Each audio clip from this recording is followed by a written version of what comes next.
Just use your head, Okay. Kyle. Your hair won't go out of place. By the That's way, right. Well, if you- that's what someone tweeted at me. They should have caused. I want to find this, but I want to give credit to the specific tweeter. That's what someone tweeted at me. Northern Neighbor said this podcast should be called Best Hair versus Worst Hair, but I'm not sure which of us is which. You're not? I think I'm pretty sure. I can remember a time a couple years ago where we were sitting in Las Vegas and we were taping the podcast, Jeff Merrick and I. And I remember thinking we were going to do this for 2,000 years. And you may think I'm joking, but I'm not joking. We were going to outlive everyone. We were going to see a world with flying cars. We were going to see a world with space travel. We were going to see the Toronto Maple Leafs win the Stanley Cup. We were going to see a Middle East where Jews, Christians, and Muslims, along with everyone else, were going to live in safety and security, free to live their lives as they pleased. We were going to see all of that because we were going to do this podcast for 2,000 years. We were going to be partners until the end of time. What's Mike Tyson's old line? Everybody has a plan until they get punched in the face. Now, I know there have been people out there who've been saying I should address this, talk about what happened, give my feelings, and someday, probably when I write a book, I will. But I know that if this happened to me, I wouldn't want any of my friends to say anything until I had a chance to do it. So my belief has always been, aside from the one post on X, my belief has always been it's Jeff Merrick's story to speak about first, and that's where I'm going to leave it. When Jeff talks, someday after that, I will talk. Jeff is a great broadcaster. He brought out the best of me in this podcast. He was a huge reason for its success, a huge reason it's gotten built to what it is. I will miss his stupid, weird ideas, and I will miss working with him. And as great as he is a broadcaster, he's an even better person. The thing I like the most is that I believe Jeff will land on his feet. And that's important for him and his family. And I look forward to seeing what the next chapter in his life is. Obviously, I'll miss him just as all of you will too. After this all happened, I was given the option of ending the podcast. That was one of the first things that Sportsnet said to me. Do you want to continue with the podcast? And not for a second was my answer going to be yes. Number one, I'm not a quitter. Number two, life is a place where we like to think we control our fates, but we really don't. There are a lot of things that happen to us that we don't control, and we have to react to them. We have to be the ones to say, okay, I'm going to take that gut punch, and I'm going to continue going in spite of it. And one of the major reasons I wanted to continue doing the pod is because, number one, I love it. I love doing this podcast. I love everything about it. But number two, it's because I believe in a lot of things. Number one, I believe in all of you, the audience. I have never taken the audience for granted. We are very, very lucky, everyone who works on this, very, very lucky that we have a loyal audience that, good or bad, and we've put out great episodes and we've put out terrible episodes, you have been loyal to us. And so I believe in the audience. Number two, he's on vacation, traveling all over Europe right now, but I believe in our producer, Dom Sramati. Just as I believed in Amel before him, who's a great producer, I think Dom Sramati is a great producer, and I believe in Dom. Number three, I believe in myself. And number four, I believe in the new co-host of the 32 Thoughts podcast. You know who he is. The smiling assassin, the annihilator of ice cream, Kyle Bukauskas. Welcome aboard, Kyle. Wow. Elliotte, first off, thank you. Second of all, I'm trying to picture what you would look like 2,000 years old. I'd have a beard, I could tell you that. Yeah, by that point, no one would be able to tell you no. I was incredibly flattered when you asked, and I just say, I mean, of course, I hate the situation around this all, but man, am I ever grateful. I've got such a incredible deal of appreciation for this audience. I look forward to getting to know them more here as we move forward. I remember having a conversation with David Amber last year during the playoffs. We were commenting on how often, when we would be on the road, the three of us and the rest of our crew leaving an arena after the game, and there was still some fans hanging around, and the amount of them that said, "Hey, Elliotte, love the pod. Elliotte, try the ribs. Elliotte, I like Kevin Bieksa better." It all just spoke Nobody to, said that. No one said that. I think one at least did, but it all just spoke to just the reach and the impact that this show has made. So, I mean, I understand people are resistant to change, and I totally get it. But Elliotte, do you watch the show The Bear? No, you know what? I tried. I couldn't get into it. I know that makes me a loser because a lot of people out there love The Bear, but I tried and I couldn't get into it. Well, no, I don't. I mean, it's a great show, but it is a lot. Anyway, so Jeremy Allen White's character, Carmi, one of his great mentors in the culinary field in this show is Chef Terry, who had a sign in her kitchen that read, "Every second counts." And so that's how I'm going to approach this. And damn it, let's have some fun along the way. So go ahead. Let's stop blathering along and let's give the audience what they want, the content. Yes, yes. So with that, we welcome you to the 32 Thoughts, the podcast presented by GMC.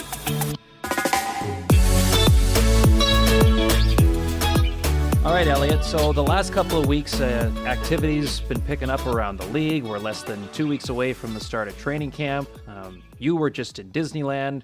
And I love that before you left, you were all, well, it's the last trip of the summer, and I'm going to try to stay off my phone. And then it seemed like anytime your wife, Steph, would post a video on Insta and the camera turned to you and you were on your phone, you couldn't help yourself. But I think it speaks to what's going on and everything you've been trying to stay on top of. Look, we're all slaves to that thing. Someday I'm going to deprogram myself, but right now we're all slaves to it. So where do you want to begin? Well, I think, why don't we go through the entire league, and maybe this time we'll start from the bottom of the standings from last season and work our way up. All right. If that works. You're the boss. You tell me what to do. Okay. We'll begin with the San Jose Sharks, who landed Macklin Celebrini first overall. They got him signed. Will Smith out of Boston College. He's now with the NHL club. Ryan Warsofsky's the new head coach there. And it was a pretty busy offseason for Mike Greer. What did you think of all the work that he got done? I thought San Jose had a good summer, Kyle. I think for them, I remember I was joking that Celebrini not playing in the NHL, the idea that he should go back to college was loser thinking. So I think it's a big win for the Sharks that they convinced him and Will Smith it was the right thing to do. They surrounded them with some pros. Tyler Toffoli was obviously a big one. They needed somebody who could play with these guys, who could finish with these guys. That was an important get for him. And I'll tell you something else too. I think Askarov, the goalie from Nashville, was an important get for them too, because I think he's a really talented young guy. And San Jose also convinced him, and we'll talk a bit more about Askarov when we get to the Nashville part of this, but San Jose convinced him that they had a path for him. They gave him an extension. They made it look like they had a plan. And I think that was what the kid needed to be convinced, that there was a path for him to the NHL relatively quickly, and it was a victory for the Sharks. They were able to do that. When I was in Prague, I had a chance to sit down with Zetterlund and Eklund, both really impressive kids. The one thing that they really talked about was how much they both had a chance to watch some of Celebrini's games or his highlights, and they both were excited about his skill set. They talked about him being both a scorer and a distributor. And obviously he's going to have his growing pains, Kyle. Like nobody, like only you walk onto the set of Hockey Night in Canada and have no problems. Like Macklin Celebrini, he's going to have some rough nights when he starts in the NHL. But the thing that was really interesting about what those two guys told me, especially Zetterlund, was last year was so hard. They only had 19 wins. They only had 47 points. But they talked about being part of the team when it got better. And everything they did last year, they were like, forget about the losses. Let's worry about being better so we can help being part of the change.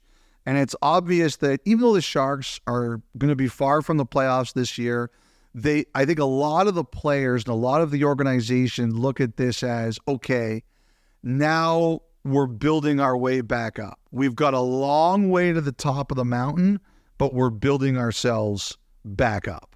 You heard anything health related on Logan Couture's future? I think we're going to get a better idea of that when training camp starts. I know he hopes to play again. I know that, like, one of the things I was wondering, was there any chance it could be over? And I definitely didn't get that impression. But I assume when he starts skating or he's around before camp, we'll get up to speed. And by the way, I wanted to give a shout out to Brody Brazil. He announced on X today that he's leaving those broadcasts. And Brody was a really funny guy and was a big part of NHL broadcasting world. So want to wish him the best. Beautiful. Likewise for me. So from San Jose, Elliotte, let's go to you Chicago. Don't mean it. I know you don't mean it. Great. I'm glad you're unearthing all the truths about me here right out of the hop. Let's go to Chicago here, Friedge, because the Blackhawks, second last in the West last year. Connor Bedard wins the Calder Trophy. Kyle Davidson said at the outset of the offseason that there needs to be a progression, that the standard has to be raised. Where do things stand with the Blackhawks? Well, I think they're kind of like the same thing, right? They went out and they got some more pros. And to me, the key thing about Chicago is that, like, sometimes I think when a contract goes bad, Kyle, term kills you more than the money. Right. That to me is a place where some people kind of make more mistakes. And if you look at the deals they signed, Bertuzzi, Teravainen, they traded for Ilya Mikheyev, TJ Brody, like those kinds of players, they aren't big term deals. Like, you're not looking at them and saying they're going to be tied up. Like if you take a look at Vlasic, he's 23 years old. You're really good with that kind of term for him as a player. And, you've got to keep your flexibility, obviously, for Connor Bedard when you pay him $11 billion in a couple of years. So I think what they did was they surrounded him with some more veterans. They are going to be better. They still, again, got a long way to go, but they're going to be a better team, and he's going to be surrounded with more help. And what it said to me was Chicago kind of took the intermediate step this year, Kyle. And sooner or later... Okay, what does that mean? Well, it means that, okay, we're going to get a little better, but we're not ready yet to start taking the big swings. To me, what's going to be the most interesting thing is, when does Chicago go out, whether it's trade or free agency, and they say, all right, we're Aaron Judge. We're at the plate. We're carrying the big bat, and we're swinging for the fences. That, to me, is the big question about the Blackhawks. When does Kyle Davidson put on the stirrups and say, all right, this isn't about warning track power anymore. This is about fifth deck home runs. Or I should say, Waveland Avenue clearers. How about that? Because It's Wrigley. Well played. And it seems to me too, Elliotte, and let me know if you agree or not. But I mean, part of it was, they were ravished by injuries at time last year. But I think there were a lot of young players in that organization that were probably playing a little higher and leaned on a little more than maybe they should have been. And I think that probably plays into how many, as you say, veteran guys that aren't signed to too long a term, but can come in and just help provide some support around those that they see as their future too. I think that is such a big thing, Kyle. It's a great question because that your young kids, they need to have nights where they have their teeth handed to them so they can understand how hard it is, right? But do you want that happening 50 to 60 times a year? Like, we're going to talk about Chandler Stevenson when we get to Seattle. Like, Chandler Stevenson to me is all about that. That signing is all about that with the Kraken. But this to me, like, these Blackhawks, like, they hit singles and doubles because they want players to go in there so their young guys won't totally get caved in. Like again, we talked about the Sharks last. Like, Zetterlund and Eklund talked about how they had nights that were really disheartening. And it became about, we have to commit to being part of the solution. But it's hard to feel that way when you're getting hammered every night. And I think that's what Chicago's saying here. We're going to buffer some of our young players because you start to worry, do they lose their confidence? Are they not developing? Like, you don't worry about with Bedard. Like, he's just another level. But I think you worry about that with some of your other guys. And you just say, okay, tonight, you don't have to worry about that all-star. You don't have to worry about that guy. You have to worry about just playing well. We've got someone else who can deal with that. So we'll go back to California and the Anaheim Ducks, Elliotte. And is there something going on with the future of Cam Fowler, who has 2 years left on his contract? Yes, it's almost as if you read my mind, Kyle, that I wanted to talk about Cam Fowler. There is something going on here. I believe that Cam Fowler and the Anaheim Ducks are working on what his future could look like. I don't think this is, and I want to stress this, I don't think this is a negative in any way, shape, or form. I believe the player and the team are working together on this. Look, Cam Fowler, as you said, he's got 2 years left on his contract. He's a little bit older. They've got a lot of good young players, And eventually what you've got to start doing is you've got to say, you know what, Cam, we have to start taking away some of your ice time so that these other players can learn what it's like to play in the important situations. And those are good young defensemen. Like, they've got a lot of talent.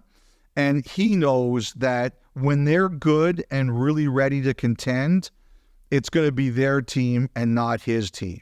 Now, nobody's talking about this, like, in terms of the team, but what I do believe is that Cam Fowler has a small trade list. Like, I think 4 teams that he can be traded to.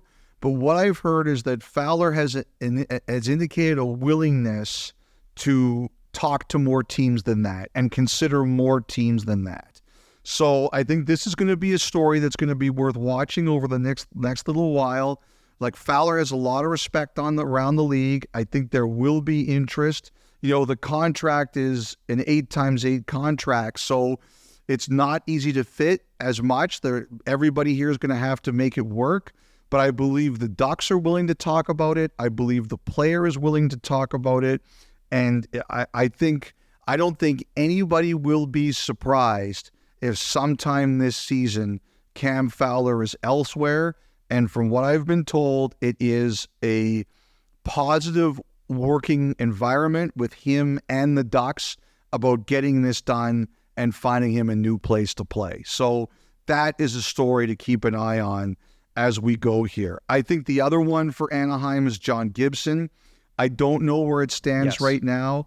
I also believe that the Ducks and Gibson have been working together to try to find him a new home. Obviously, that hasn't happened yet, but I do believe the situation is similar for Gibson. That's just been going on longer. I think the Fowler one is a relatively new phenomenon since the end of the season, and now it's ramped up here at the start of training camp as we approach it. But I believe Gibson is very much in the same boat, and I'm under the impression, too, with Gibson that even though he's got a trade list, he is willing to consider more situations too. I think both of these players have indicated that they are willing to work with the team to find a situation for them. Okay, what did you think of them going back to the old school logo with the duck mask, but with their modern colors? Those things look great. That is one of the best uniform changes of the season. It looks fantastic. Someone joked to me, he said, this is someone else in the league, he said, their uniforms are going to look better than a lot of their games this year. And then he said, under no circumstances are you to tell Pat Verbeek who said that. But the Ducks are going in the right direction. They've got a lot of good young players. And I'll say the other interesting thing about the Ducks this year, Kyle, is that I think they took some big swings in free agency. I think they went hard at Stamkos. I think they went really hard at Jonathan Marchessault. I think they want to start ramping it up again. They want to start being more competitive. Gudas, I think, is going to end up being the captain there this year. They've got, obviously this year, Leo Carlsson, he's going to take a bigger role, and Cutter Gauthier. I mean, Gauthier is going to be a watched guy this year because he's going to be a rookie, and because of the way things went with him in Philadelphia, everyone's going to be watching him, but the kid's really talented. I think the Ducks really want to take a step this season, and we'll see where it goes. Okay, Elliotte, the Columbus Blue Jackets, who are still mourning and coming to grips with the loss of Johnny Gaudreau and his brother Matthew. I mean, let's face it, we all are, because of how it played out and geez, how seemingly avoidable it all could have been. I mean, there seemed to be wonderful vigils both in Columbus and Calgary on Wednesday night, and I'm sure you caught just how beautifully, I thought, Boone Jenner, Eric Goodbranson, Zach Werenski, Michael Backlund in Calgary, that all spoke of just an unbelievable tragedy that struck Columbus and the hockey world at large. I don't know where you want to start here. It's been a week, Kyle, and I still find it very difficult to explain my thoughts and put them in a coherent sentence. I'm still in shock. I think, like a lot of people, I'm still in shock. I agree with you. I thought the Blue Jackets did a beautiful vigil the other night, as did the Flames. I think the players and the people who spoke did the Gaudreau brothers justice. I think the fans have been exceptional, not only in those two markets, but everywhere around the NHL. I really feel for the families. I really feel for the Blue Jackets who go through another tragedy. Don Waddell, who went through a tragedy all those years ago with Dan Snyder. You in your whole life, you hope you avoid one, and now you have to deal with two. The players in both were there in Columbus for Matis Kifleniks and now Don Waddell, who was in Atlanta before. The agent, the friends, Kevin Hayes, obviously he's someone I think hugely about. The impact that Gaudreau, I really believe in life, the best impact you can really have is by being a nice person. I remember when I first started at Hockey Night, and the biggest star that we had was Don Cherry, and in public, I was blown away by how good he was to people. And I remember asking him about it once, and he told me something I've never forgotten. He said, you are nice to somebody. He said, it costs you nothing to be nice. And if you are nice to somebody for 1, 5, 10 minutes, they are your fan and your friend forever. And there were all these, I saw stories about Uber drivers or DoorDash drivers who dropped off food to Johnny Gaudreau and how nice he was to them, and just he connected with people. And it's so obvious how much he connected with people. He's obviously huge in Columbus. He was huge in Calgary. There was a fan who sent me a DM on X who said that he was going through a really tough time in his life when Johnny Gaudreau showed up in Calgary, and all of a sudden, he would look forward to Flames games to watch Johnny Gaudreau, and it helped bring him some happiness. And what a legend he was in the area where he grew up and skated. There's a young player, Braden Scuderi. He's a 2009 born from the Philly area. He plays at the Mount St. Charles Academy in Rhode Island. He is one of the top forwards of his age group in the U.S., and he played 2-on-2 with Gaudreau this summer at a rink in the Philadelphia area. And there was one play where he made a great pass to Gaudreau, and Gaudreau scored on it. But Gaudreau almost missed it from the story I heard because he didn't think this young Scuderi, who's obviously a 15-year-old boy, would have been able to make the pass. And it meant the world from Scuderi that Gaudreau looked at him and said, that was like a really impressive pass. Like, I didn't think you were going to be able to do that to me. And Scuderi, who's not like a big kid, like all the players, not only in Philly where he's from, but all the small players, like they idolize Gaudreau. And, he made such an impact on a lot of people. It's been a week, and like a lot of people, like I knew Gaudreau a little bit. I'd interview him. He was always very friendly, but I wasn't close friends with him. A lot of other players in media had better relationships, but he had this ability to make you feel very important and make you feel very comfortable. I'm still very heartbroken. And I think, Eric Goodbranson, just twice now, both when he met with the media and when he spoke at the vigil, talking about how if you're not sure, don't get behind the wheel. There's too many options now. Go out and get someone else to drive you home, an Uber, a designated driver, a taxi, whatever it is. That's the most important message for it. But I'm so heartbroken for people who knew the Gaudreaus so much better than I do, and I really wish for and pray for the parents and the family. Like I've lived through situations firsthand about when you lose an immediate family member, and how, like, I'm not the only one. There's a lot of people listening to this who've been through that, and it's so hard, and you so need the support.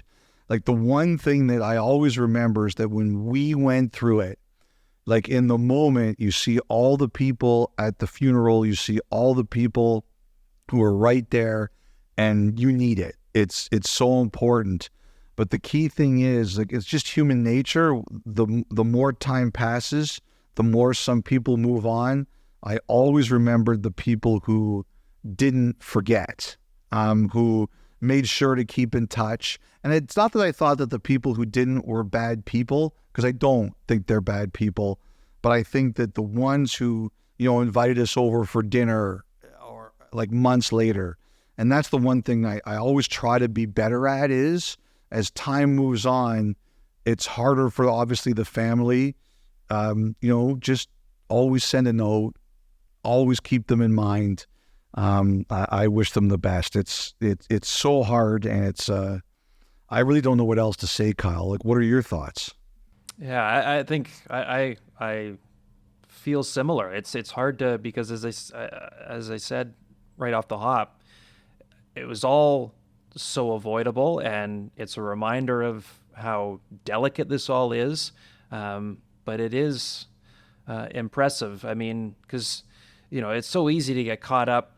I mean, he'd been in the league for 10 years, and certainly, once you introduce contracts and cap hits and the ability to be a free agent, like you lose sight of the joy of the game and the impact that someone can have on as a player on young fans. And it was great.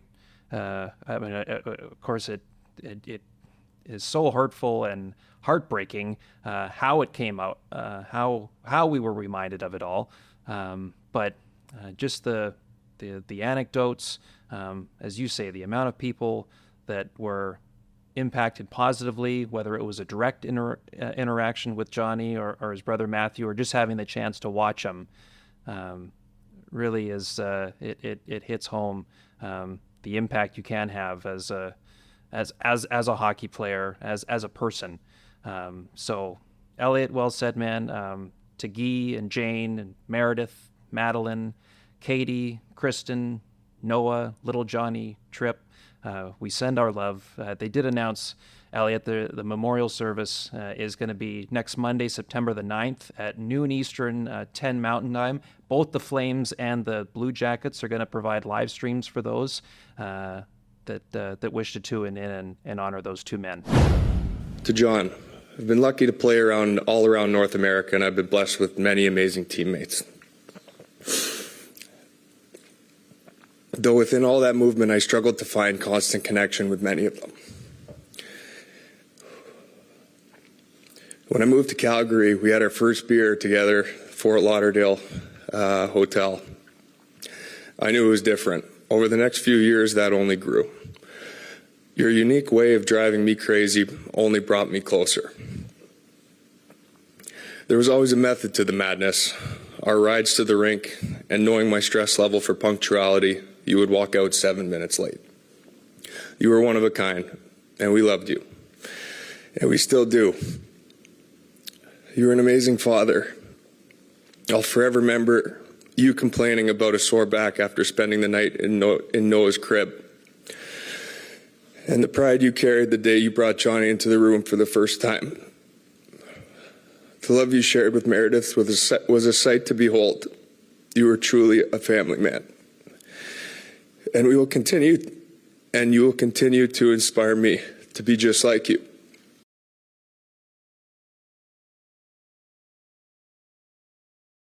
You know, Kyle, I'm going to make an executive decision here.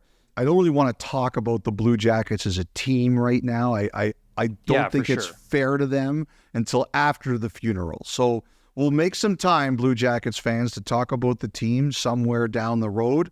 But I just don't believe any business should be discussed until after the funeral.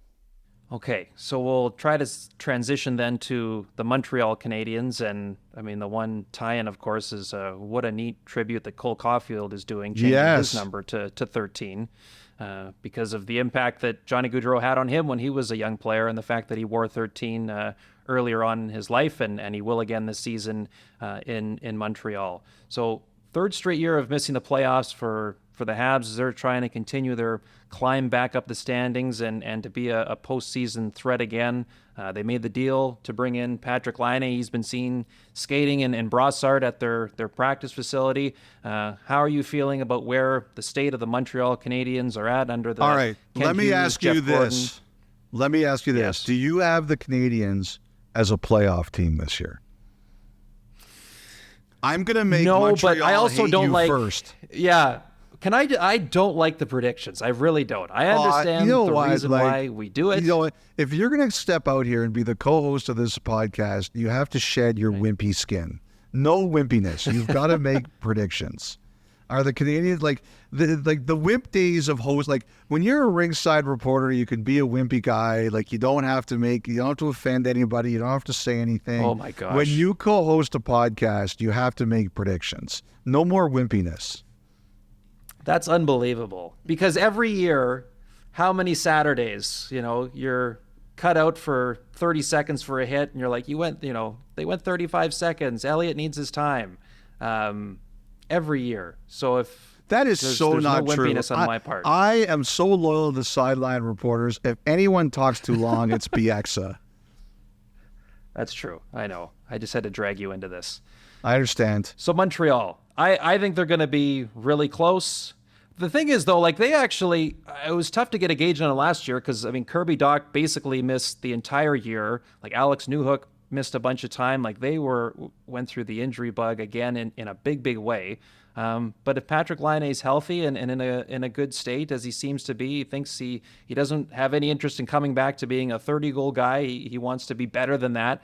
And now, whether it's a Lane Hudson or a Logan Mailloux or even a David Reinbacher trying to earn a spot here out of training camp, I think there's a lot to be excited in this franchise here to start camp. Oh, I'll say this: we were in Europe with Slafkovsky, and he looks like a monster. I assume that piece is going to air early in the year. He let us see some of his training. I actually left the gym because it was a really tight gym. And I was just in the way. And also, if you've seen me physically, Kyle, you know I'm allergic to gyms. But he looks like a beast. like an absolute beast. And I think he has a big season. I think Laine has a big season. The Canadians really wanted him badly. Like, I think the Canadians really wanted to add a big offensive player this year. I mean, we heard all the Zegras rumors. I don't think that's anywhere right now. I'm not expecting that. But they went out and they got Laine, and I think if he can be what he can be, that is a huge, huge piece to their season. To me, the other question is, at some point in time, Goulet, he's signed, so he's going to be a big part of their D for a long time.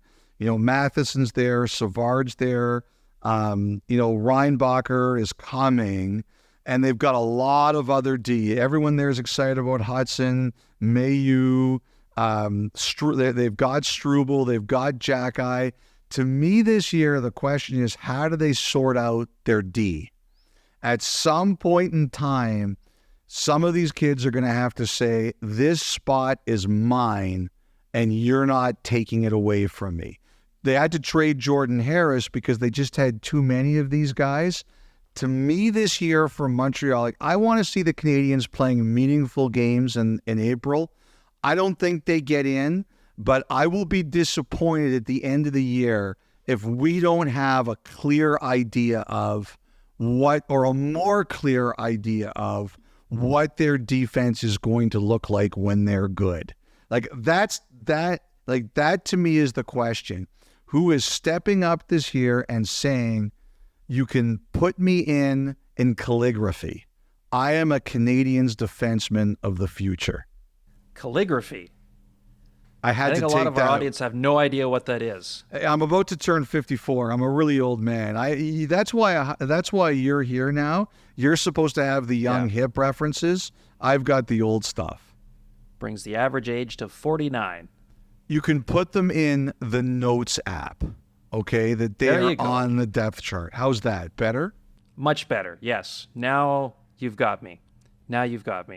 So, could be a big year for Montreal. And it's going to be, one way or another, a big year in Salt Lake City. Yes. The inaugural season of the Utah Hockey Club. Andre Tourigny still remains the head coach. Bill Armstrong's the GM. A lot of the players from Arizona are now in Utah. They made the big deal for Mikhail Sergachev at the draft. They got John Marino as well. How should year one be viewed in Salt Lake City, Elliotte? Well, I think they have really high standards. That's the one thing I've heard there. They have high expectations. I watched the rookie showcase. I thought the uniforms looked really good. I'm really excited to see what they're going to come up with in the future. But I thought their new uniforms, they looked sharp for the fact that we know that this is only an intermediate step. You talked about the upgrades on the defense. One of the things I heard about Utah is that they're starting their big transition of that arena, and I heard they're sparing no expense. When they're changing the dressing rooms or upgrading the facilities, they're not waiting to shop on Prime Days on Amazon.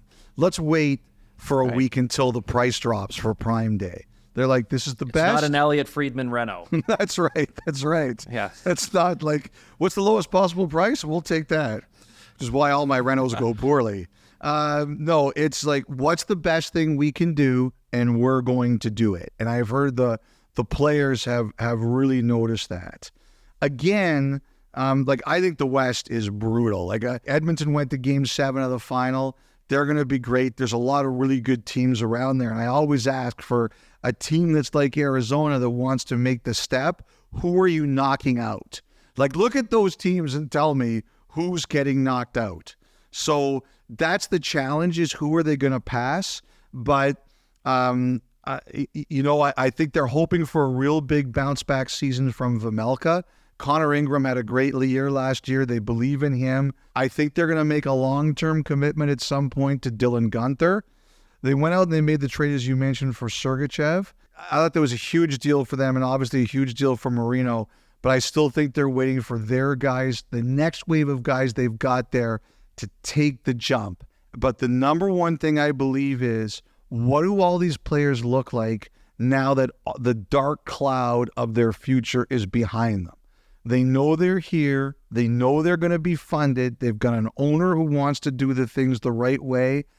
I just want to see how much better are they as a group, because all that uncertainty is gone. And to your point, Elliotte, I mean, I believe, if I'm not mistaken, when the calendar flipped to 2024 this season, the Coyotes were in a playoff spot. And then just with all the noise about the uncertain future, things just derailed down the stretch from there. But, I mean, they also introduced their broadcast team this week, too. Great to see Matt McConnell continuing to provide play-by-play in Utah, as he did for so many years with the Coyotes. So lots of reasons to be excited for the NHL's Did you apply? Franchise. Yeah, right after I heard about this. Is that why you accepted? Because they didn't take you? Oh, darn, I didn't get the Utah job. Right. I got to take this now. Yeah, I think they've definitely made the right choice. You did not. So from Utah, Elliotte, to where I call home, the nation's capital in Ottawa. You should talk about this team. I shouldn't talk about this team. You should talk about this team. Great. Like every year we go into the Senators season and everyone feels great. Like, and I know it is different this year. There's no question it feels different this year. But every year we go into the Senators season and everyone feels great. Yes, because Elliotte, for years I've heard you talk about the Senators just need quiet around them. Yes. And we thought maybe that last year was going to be the one, like, you think of once the ownership stuff got settled, Michael Andlauer hits his introductory press conference out of the park. You talk about fifth deck homers earlier. He hit one of those. And then the noise just got louder and louder with everything that unfolded, the Shane Pinto suspension, all the stuff around the Evgeny Dadonov no trade fiasco that cost Pierre Dorion his job. That first half of that year was as tumultuous as any, and there's been some whoppers around this franchise, as you know. But it seems like now, Elliotte, finally there is some quiet. Steve Stais at their kind of media kickoff event at the arena on Wednesday said, our feet are now under us as a front office staff. They've got their head coach in Travis Green. It seems finally a lot of things are in order for the Sens to try to take a step forward after a step back last year. So let me ask you something. Were you at this media event the other day? I was. Like, people were glowing about it. Was it that good?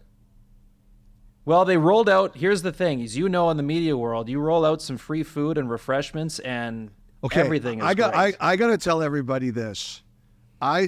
Everybody was so happy at this event. I was like, the food had to be great. That's what the number one thing that came in my head was. Right. The deal. So what did they serve you? They had just some of the new offerings that they're going to have around the concourses this year. Like what? This is actually, sandwich. I'm not joking about this. I think food at a sporting event is bad food at a game is one of the number one buzzkills at any arena. So tell us about some of this stuff. So a Cuban sandwich was really tasty. There was like a Sparty's lasagna that was quite nice. They do, as you know, shawarma's a big thing here in Ottawa. They had like shawarma nachos, shawarma chicken nachos. And then there was some new cocktails that they were rolling out. I didn't get into that. I was working, of course. Yeah. But a lot of things, I think, for Sens fans to be excited. And then they just went into a little more of some changes they're making to the concourse. As you know, in that building, it can be kind of tight along some of the corridors. Yes. They're trying to open some areas up, make some of the traffic flow easier. Now it's becoming more popular. Like you see it at the Rogers Center, going to Jays games, like just kind of that open area market for getting food and drink. I think they're leaning into that a lot too at the Canadian Tire Center. So plenty of reasons, I think, for Senators fans to be optimistic. But I mean, I don't blame them for feeling the way they have been. I mean, it's been 7 years without playoffs, the longest drought in franchise history, which says a lot considering, how poor the first few years were when they came back to Ottawa. They're still trying to get back to the postseason here. Yes. So, Mr. Proud Ottawa resident, are the Senators making the playoffs this year? Yeah. I think they'll find a way to get in. I thought, yeah. Okay, Kevin. I think they'll find a way to get in. I like what they've done.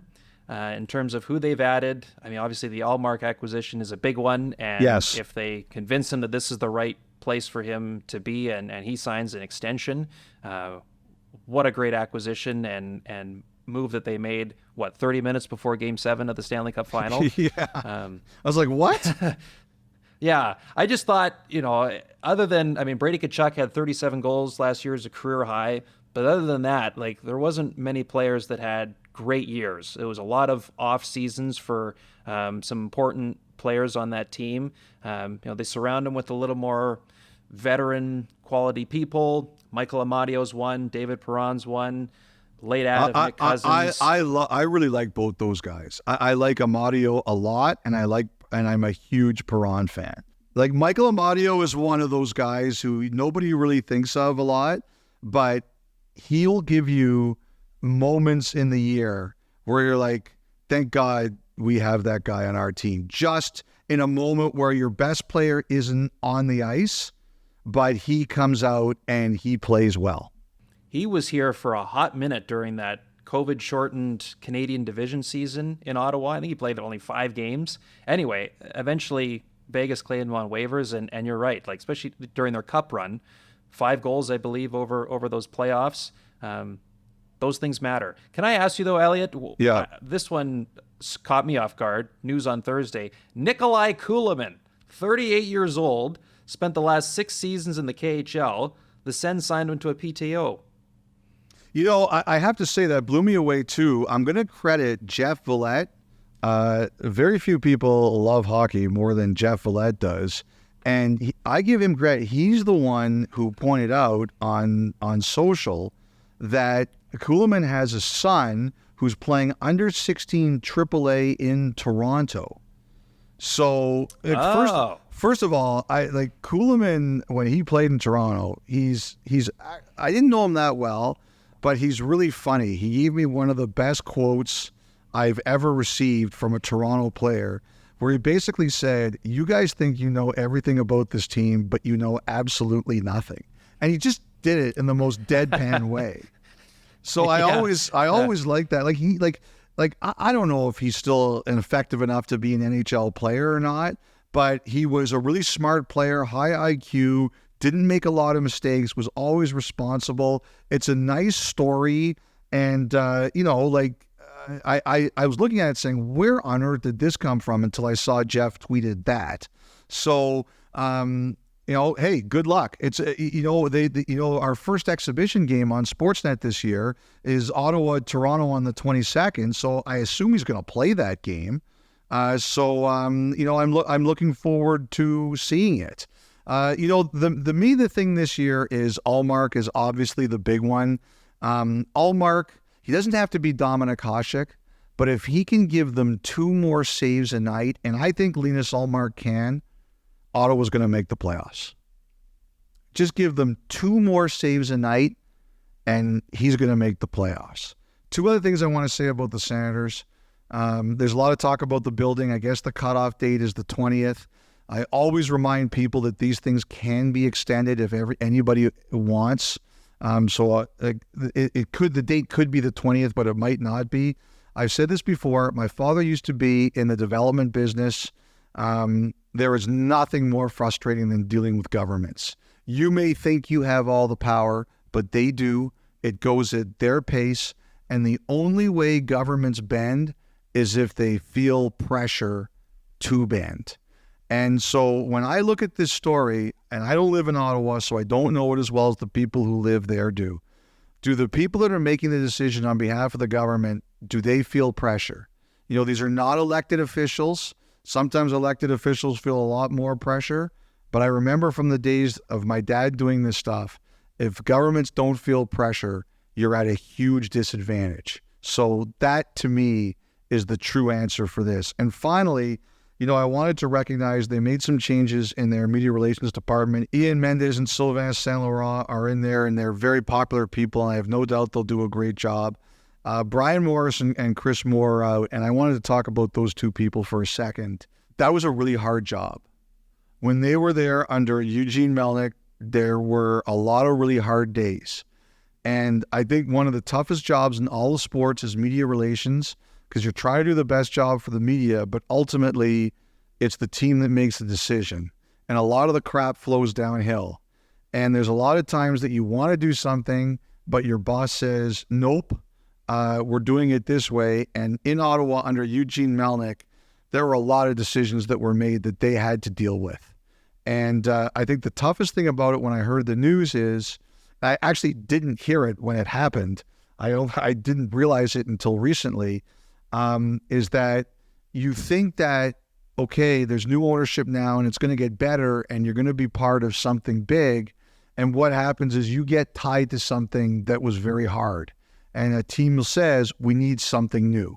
And I know it happens. And sometimes the people who take the hit for it aren't the people who deserve to take the hit for it. And I wanted to say that on this podcast. Great, Elliotte. Well said. So from the nation's capital, we'll head west to Seattle. So 2 years ago, they get into the playoffs. They beat the defending champs at the time, Colorado. They reached the second round. Last year, 81 points, missed the playoffs by 17. Dan Bylsma is in, the new head coach, after taking Coachella Valley to the Calder Cup final in back-to-back seasons. Jessica Campbell, the first female to coach full-time in the NHL. She was hired as one of Bylsma's assistants. And Ron Francis did some big spending in free agency, Elliotte. Yes, Chandler Stevenson, a lot of people were surprised by that deal. I was not. And the reason I was not surprised by it is because, number one, I think the Kraken feel the pressure. The NBA is about to expand, and everybody believes, who knows the NBA more than I do, says they're going back to Seattle.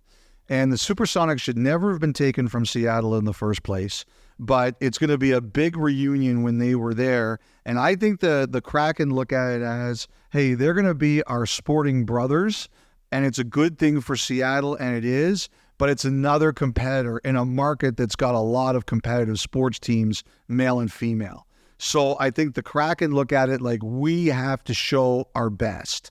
I think there was a real split about the coaching change, but again, I think it showed that there are people in that organization who are like, nope, we can't be patient for it. Ron Francis is the most patient guy alive. I wish I had Ron Francis' patience when it comes to making life decisions.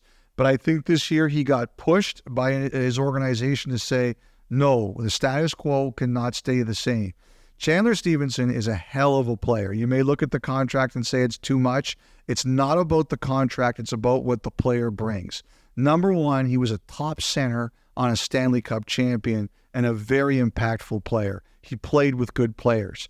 And number two, he is there to shield Matty Beniers and Shane Wright. So when you look at that contract this year, it's not about Stevenson's production, although it's certainly you want it. It's about he's here to do the heavy lifting. You look at all of those monster centers in the Western Conference, and his job is going to be to deal with them. Matty Beniers, his job is to score. Shane Wright, his job is to take the next step. Chandler Stevenson's job is to say, you guys do that, and I'll worry about the Eichels. I'll worry about one of McDavid or Draisaitl. I'll worry about one of JT Miller or Pettersson. I'm going to deal with all that so you guys don't have to. But I think what Seattle is basically saying, Montour too, like the other thing too is Seattle was a bit of, it wasn't a team that had a lot of personality. Brandon Montour has got personality. I think he'll make their room a little bit louder. He'll make their room a little bit more fiery. And that's what I think they wanted to. They wanted to bring some edge. They wanted to move the team forward. And this year for Seattle, it's about 2 years ago, they won a playoff round. It's hard in this league to do that. But this, to me, was a summer where they sent a message. We are here to take a step forward, and we are here to make an imprint. I think this is a huge, huge year for the Kraken. And I would just say, Elliotte, Brandon Montour, a lot of personality. I think they are going to love him there over in Seattle. Even you can't do a bad interview with him. Yes. That is the barometer. Can Kyle Bukauskas blow an interview with Brandon Montour? The answer is no. I can, but he can't. We wish him all the best out west after winning a Stanley Cup with Florida last year. So, Elliotte, let's go from Seattle to Calgary. Another year without the postseason in Cowtown. A second year in a row they missed the playoffs. Where are things at now with Craig Conroy? Because he seems, I mean, you talk about the patience of Ron Francis. He seems to be exercising a bit of that as well to allow an environment for his young players to grow and give them opportunities here, even if that means the short-term success isn't where maybe a lot of the fans would want it to be. First of all, we talked about Johnny Gaudreau in the Columbus section. I do want to recognize the fans of the Calgary Flames and the organization of the Calgary Flames on their own tribute on Wednesday night. I thought it was beautifully done. The acoustic version of Johnny Be Good, it was beautiful. The Flames fans have really stepped up, and the Flames organization has stepped up in a huge way. And, we should mention that on their own team as well. Craig Conroy and Johnny Gaudreau were obviously very tight, as were a lot of players and a lot of the media and the organization who worked there. So, huge credit to them. So this is the thing about Calgary. Craig Conroy clearly has a plan. His plan is to start turning over his team a little bit. We talked before about teams getting completely run over and not being competitive and your young players getting manhandled. He stopped short of that. He said, I'm not going to bring in veterans. I'm going to keep them. Yes, he brought in a couple, but he kept a couple. And that was what he wanted to do. I don't think he wanted to completely tear it down. I think we can all see where the Flames are going. They are in a rebuild, but he didn't want to do it to where the young players starting up would get completely destroyed on ice. Now, there have been some rumors about some of the Flames players. This is what I believe is going on. I think there are some players who have said, who are still there, who have said, look, if this is a complete teardown, I'd like you to think about something else. And Craig Conroy has said, look, last year was a really difficult summer for us. This year has been a much better summer. It's been a lot quieter. I'd like to keep it that way.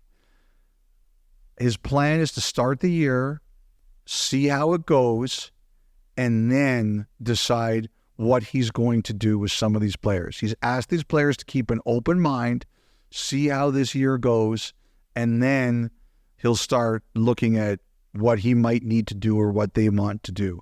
I think those players have said, okay, we will do that. And especially I think now everybody is just like, okay, there's bigger things, more important things. We don't need any different noise. So I think that's where we are with the Flames. Let's start the year. Let's see how it goes. And then we'll talk about, what the future of some of these players might be. But I know Conroy told teams that. I heard he told players that. And I believe that is his plan. Now, if somebody steps up with a huge offer for something, that may change everything. But Conroy indicated that was the way he was going to go. I'm really curious to see someone like Dustin Wolf. Obviously, Dan Vladar is back. Obviously, there are other goalies who are going to want to say not so fast and make it harder for Wolf to get that path. But I'm really curious to see him, how much he gets a chance to play at the NHL level. I'm really curious to see some of these young players that they've gone out and acquired and what it's going to look like. I want to see Matt Coronado back. I want to see Sharon Govich, who they're obviously very committed to. Again, I want to see Pospisil be able to stay healthy. I want to see Zari. I want to see all these players take the next step. But I just think that Conroy has decided, I like the calm. I like the quiet. I don't want the craziness of the last couple of years. I just want a more stable situation, and that's what he's asking for at the beginning of the year. And they finally got a new arena to build. Yeah, obviously that's a huge thing. Like, it's tough. You go up the road, you drive 4 hours up to Edmonton, and you see this palatial estate that they have built there that is one of the big revenue generators in the NHL. And, you look at there and you say, like, come on. So now they're going to get it. And it's, obviously I don't think it's going to be quite as extravagant, but it's going to be it's going to be huge for them. And obviously it's going to tie into where they're going and where they hope to go. So where they've now broken ground on where the new rink is going to be during Stampede this year, that was where, the Cowboys Casino next to the Dome currently, their tent that they have set up for Stampede was in that area. And so I guess apparently somewhere within the tent there in that parking lot, they had put kind of where center ice is going to be for the new rink. And so I had a buddy text me saying that, there were a number of guys going out there taking pictures like they're doing the opening face-off there. So fans in Calgary are Did you bury a loony, or have your friends bury a loony in there, or a toonie, a lucky loony, or a lucky toonie? Tough to do in concrete. It's tough to do in concrete. Just use your head, Kyle. Your hair won't go out of place. By the That's way, right. That's what someone tweeted at me. They should have caused, I want to find this, but I want to give credit to the specific tweeter. That's what someone tweeted at me. Northern Neighbor said this podcast should be called Best Hair versus Worst Hair. But I'm not sure which of us is which. You're not? I think I'm pretty sure. But yeah, you're right. If I dig deep enough, I guess, then we could have planted a loony there for good luck. And maybe somebody did. But great that a new building is coming in the future for the fans in Calgary. So from the Flames to the New Jersey Devils, who now have their former number one netminder in Jacob Markstrom. They've got a new head coach in Sheldon Keefe. 2 years ago, 112 points, Elliotte, 81 points last year. Felt like a step back for the Devils. Sure was. Injury stuff, Jack Hughes among them. But now, how do they right the ship moving forward? Well, a lot of people think they had a good summer. I wonder if the Devils are going to be like one of the trendy, fashionable picks in the Eastern Conference this year. Because I remember after July 1st, when I was just chatting with people, who do you think had a good summer? Everybody mentioned Devils. Like everybody talked Devils. So there's definitely optimism about what they've done. Markstrom, I think it's very interesting about Markstrom, how one of the reasons he picked Devils and was happy to go there was he thought the team had a chance to be really good. But I think also after playing, like if you look at where he's played, Florida, Vancouver, Calgary, that's some of the toughest travel. That's three of the toughest travel situations in the league. And now he's going to be in New Jersey, with those tough bus trips. And it's going to be easy travel. I think he was really smart about that. Like just saying, hey, you know what? I'm going to be 35 years old, and I can do a lot better for my body about having a place where the travel is much easier. I think obviously Markstrom Allen, I think is going to be an excellent pair. Obviously you're hoping Dougie Hamilton's healthy. Nemec has got a year under him. Luke Hughes has got a year under him. Timo Meier now is a year after getting the big contract. I think some players, really struggle the big contract the first year. I think he's got more out there. And obviously Jack Hughes, they have a lot of talent there. They have a really, really good team. A lot of people felt really strongly that they had an outstanding offseason. Devils fans are wondering about Dawson Mercer. I look at their cap situation. I just don't see how a long-term deal works. So I expect this is going to be a bridge, barring they do anything else. And I think Sheldon Keefe is a really good coach. I think he's a really good coach, and I think he's going to have a really positive impact on this team. All right, Elliotte, from New Jersey to Buffalo, who, similar to Ottawa, was kind of primed to take a step forward last season and ended up going in another direction. What's old is new in bringing back Lindy Ruff behind the bench. They bought out Jeff Skinner, and as Kevin Adams said at the end of the season, it's go time. So where do they go now? Oh, they better go to the playoffs. Like, this is a team internally that they've talked a lot about. If they don't go to the playoffs this year, there could be big consequences.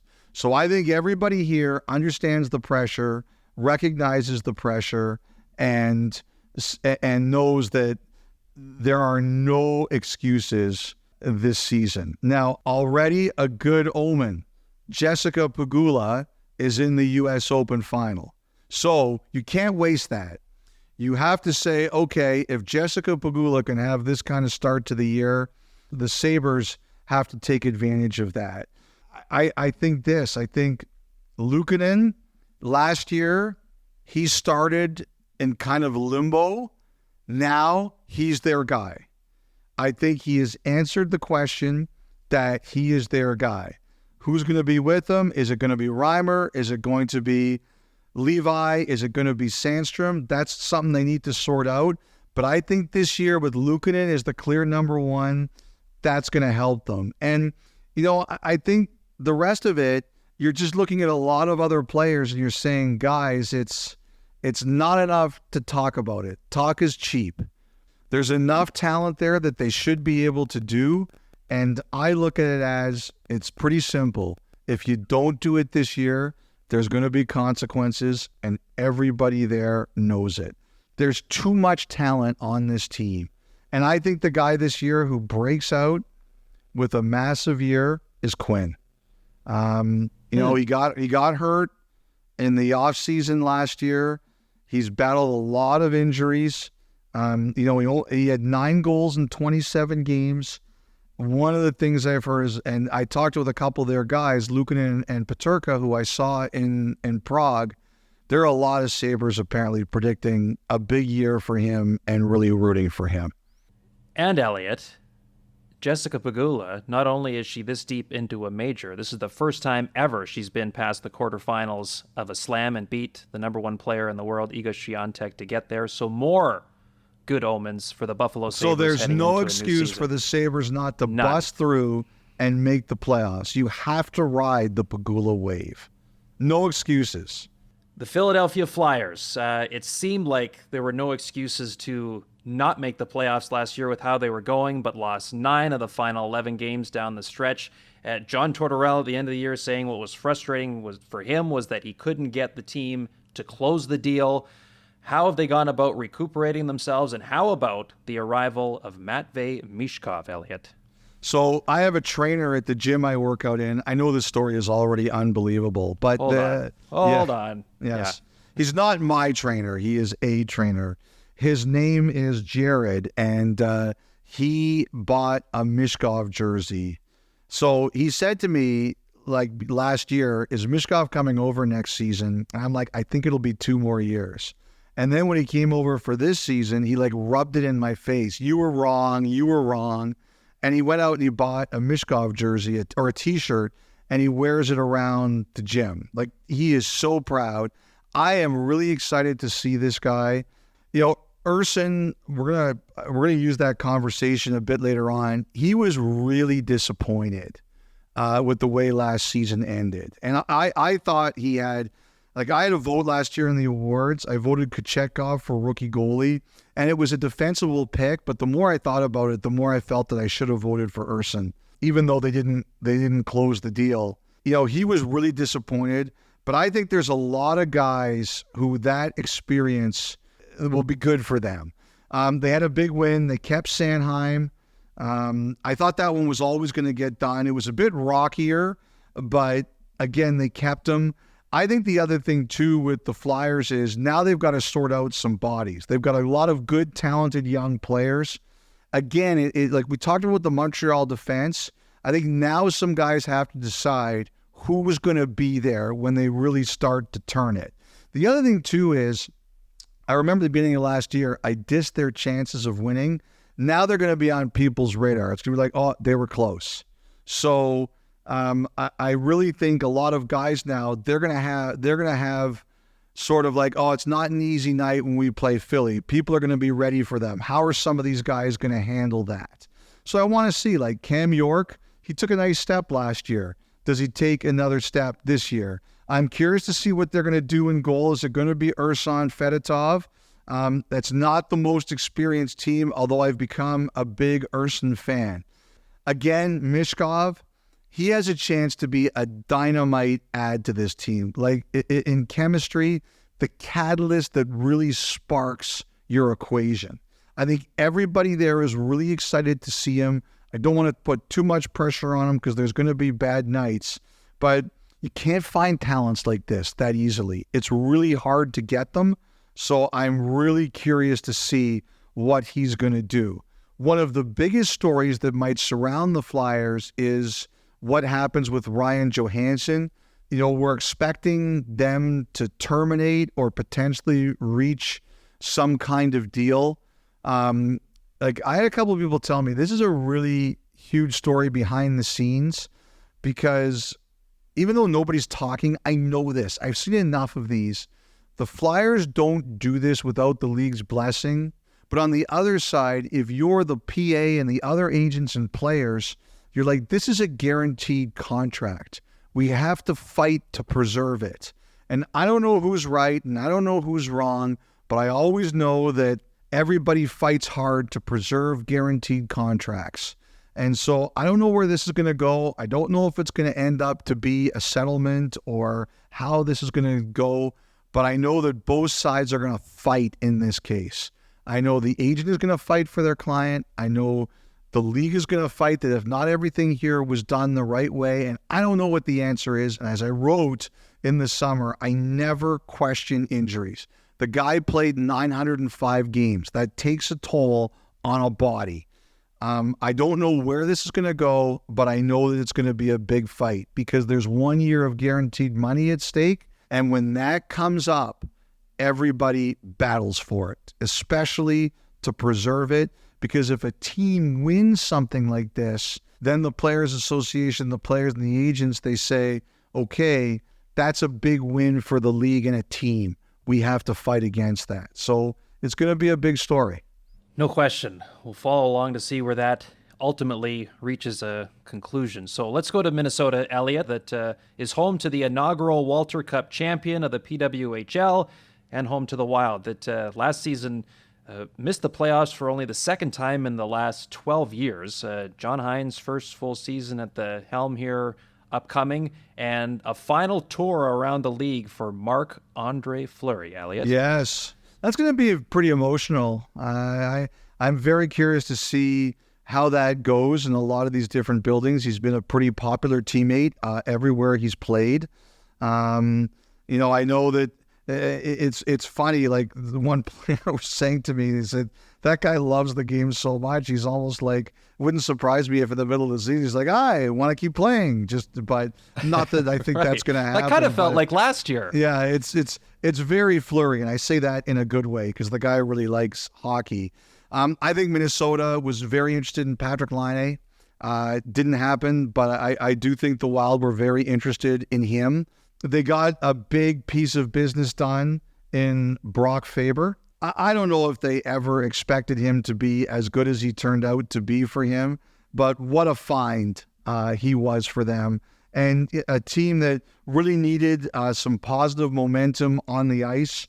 Brock Faber, what he turned out to be and getting him signed already, that is a big W for the Minnesota Wild. I think other than that, pretty quiet summer. I don't think anybody was hugely surprised at that, aside from the swing they took at Laine. They still have like the cap issues that are getting closer to clearing up. A lot of the improvement has to be internal.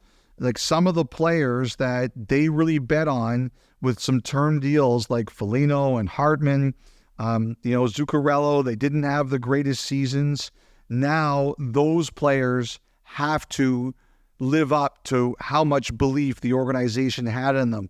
Boldy has taken a step. It's now time for Rossi really to take a step. So when I look at them, a lot of the improvement has to come from within. Gustafsson 2 years ago had a hell of a year. Last year he didn't. He's got to get back to that level.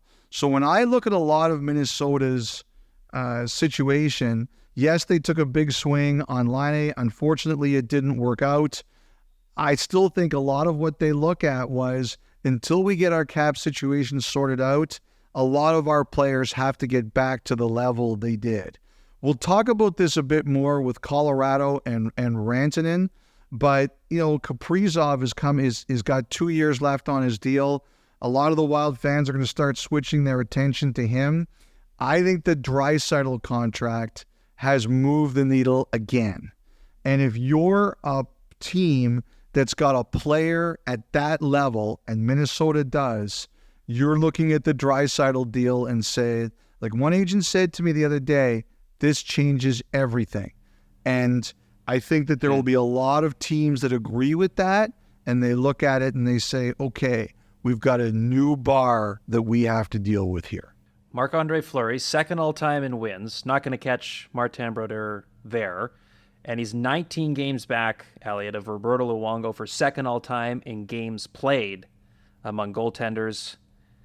My money says he becomes the man in the second spot by the time his final season is through.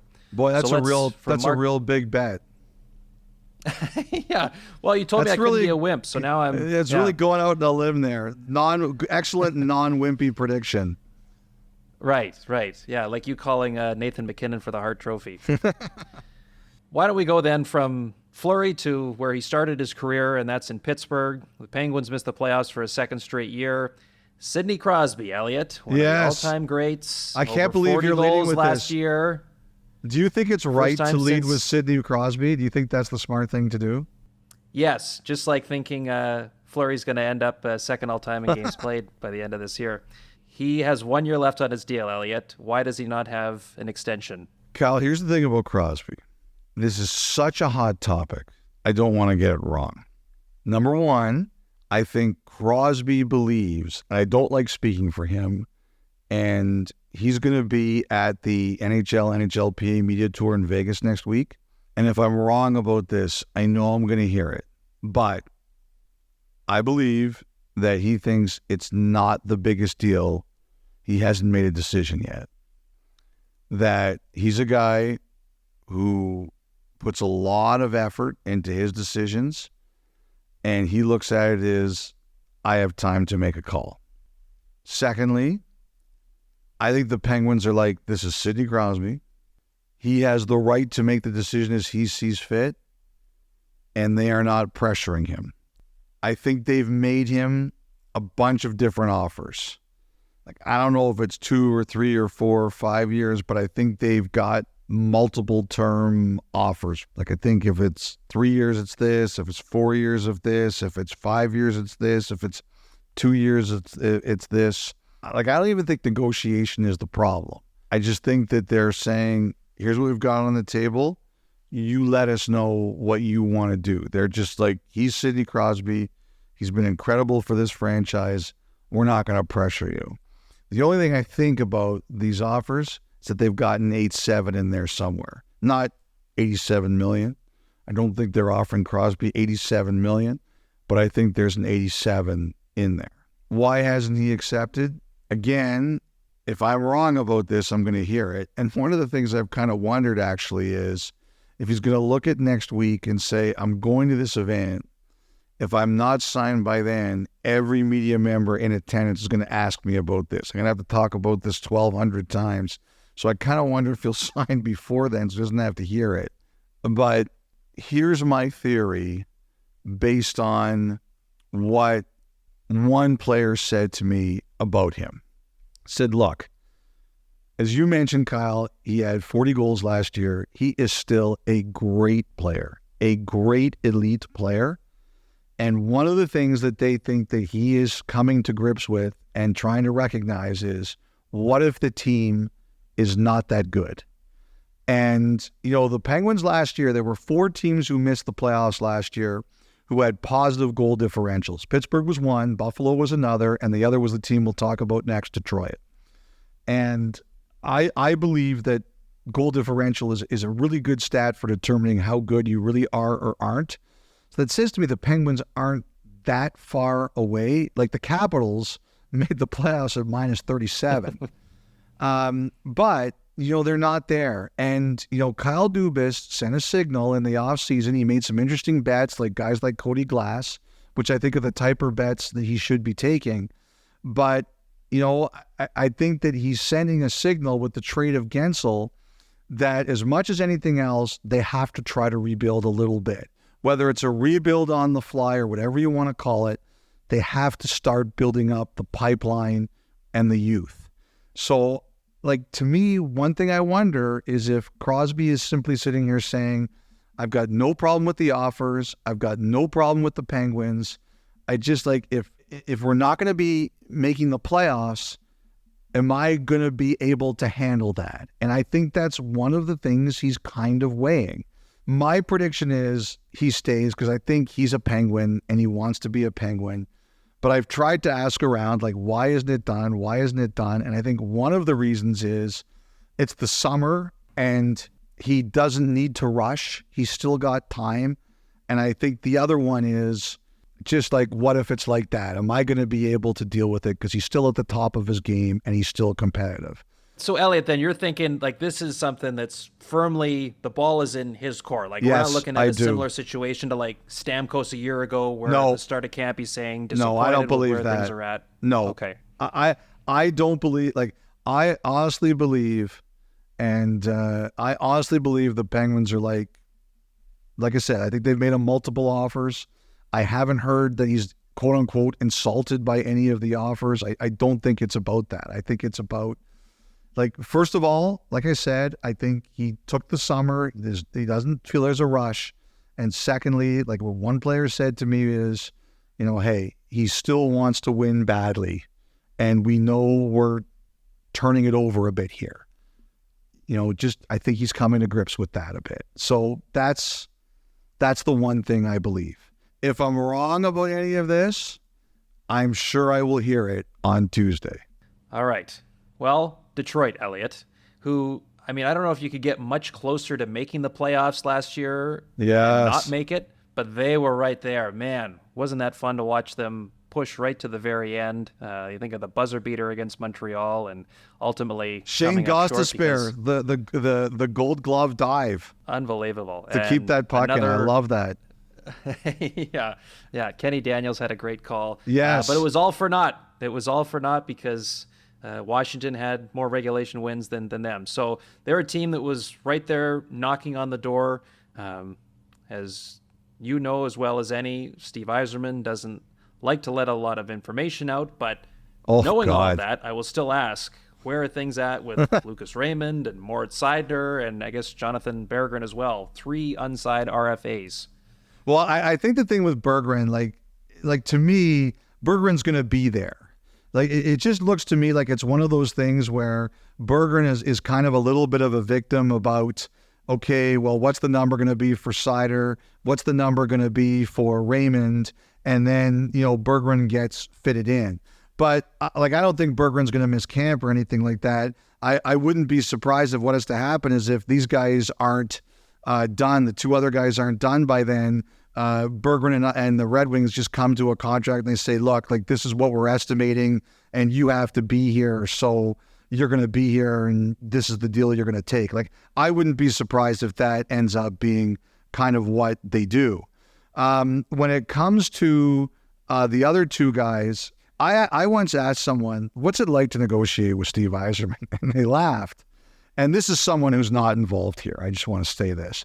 And he said, you know, Steve Yzerman takes a position and then, like, it's almost impossible to budge him from the position.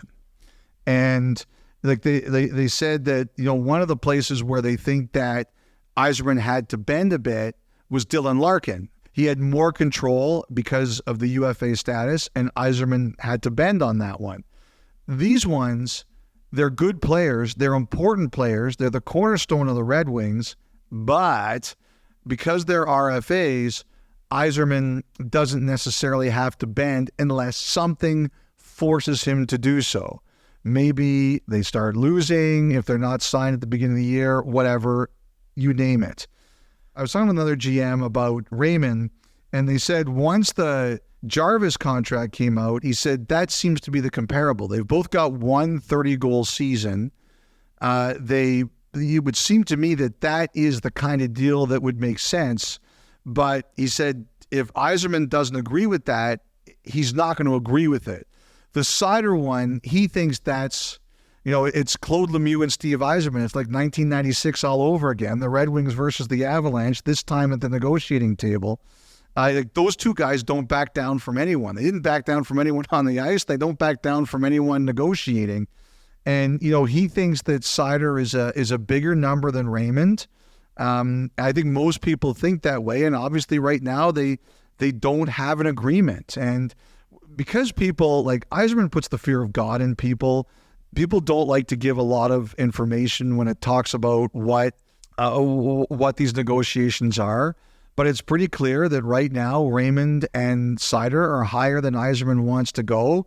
And if he's dug into his position, you need something to get him to move. Either you bend or you wait for him to bend.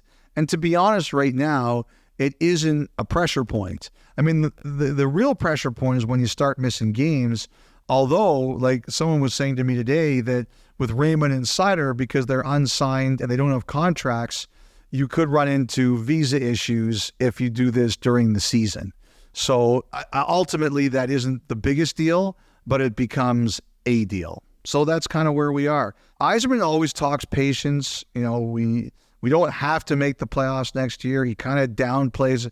I understand he doesn't like the whole Yzer plan thing, but sooner or later, the Red Wings have to make the playoffs. Like, that is a beautiful building that deserves playoff hockey. I've got to think on some level, the pressure is going to be to get there. Okay, so we'll go now to the team that finished just ahead of them in the standings last year, the Washington Capitals. They are our final thought, which is brought to you by GMC. Elliotte, I wonder, Alex Ovechkin, he's 41 goals now, shy of Wayne Gretzky's total of 894 for the all-time record. He had a slow start last year, but still finished with 31. How much is that going to continue to be a conversation point around the organization to see if he can get to a place that many thought no one could get to?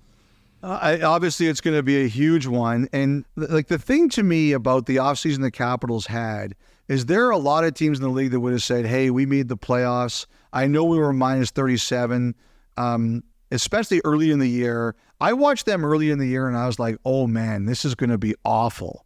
And they got a lot better. It would have been easy for them to just say, hey, we can live on that and build. And they're like, nope, we're ripping it up and we're doing a lot more here. And I think a lot of that is because of the chase. There was a point last year where you could make a real argument that all of a sudden you didn't think Ovechkin was going to be able to do this, that maybe he wasn't going to be able to catch Gretzky after all. And you can't tell me that part of the motivation wasn't the Capitals saying, we are not taking a chance with this. We are going to make sure that this is going to happen. And so, they still kept some of their key young pieces, the Lapierres and the McMichaels of the world, and Miroshnichenko, but they're going to be a much, much better team. I think the guy here that is the most fascinating is going to be obviously Dubois, because yes, I heard a story last year. I told it on the podcast at the end of the year. I heard a story last year where there was a time that Rob Blake went on the ice with Dubois.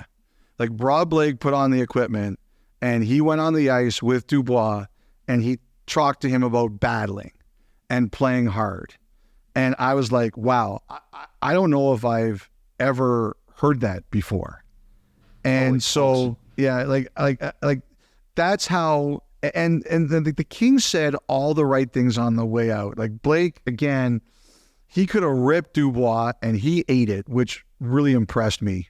But, Dubois, like, this is basically his last chance. Like, this is his fourth organization and everyone's talked about how good he could be. And the carburetor, Spencer Carberry, he's got huge respect for being able to unlock players. Like, Rasmus Sandin told me a really good story. I'm going to write about it, and now I'm giving it away. But Rasmus Sandin said at his exit meeting with Spencer Carberry last year, he said, you know what? Let's take a timeout and talk in a few weeks. And so they had their exit meeting by phone a few weeks after the season, and they said, okay, how do we both feel about their years? And Rasmus Sandin said, I was in a much better position to be honest about what I did well and, more importantly, what I didn't do well. He said, I didn't have a great year and I want to be better. And Carberry said, I agree, and this is how I think we're going to get you to be better. And, I have all the notes. I'll write about it. Sandin talked about all the things he worked on to get better, and he really appreciated the way that Carberry handled it. If this guy can't unlock Dubois, this is his last chance. And, he's going to play with Ovechkin. He knows what everybody's saying about him. I know what you say about me behind my back, Kyle, so it motivates me to be better. So now the question's going to be, Dubois knows what everybody's saying. It's not even behind his back. It's to his face. And it's being written out there plainly. He's got to deliver. All right, Elliotte, that was the final thought brought to you by GMC. We will take a break. When we come back, we will go through the top half of the standings from last season to get you set for a new year. Plenty more to come on 32 Thoughts, the podcast. Listen to the 32 Thoughts podcast ad-free on Amazon Music, included with Prime.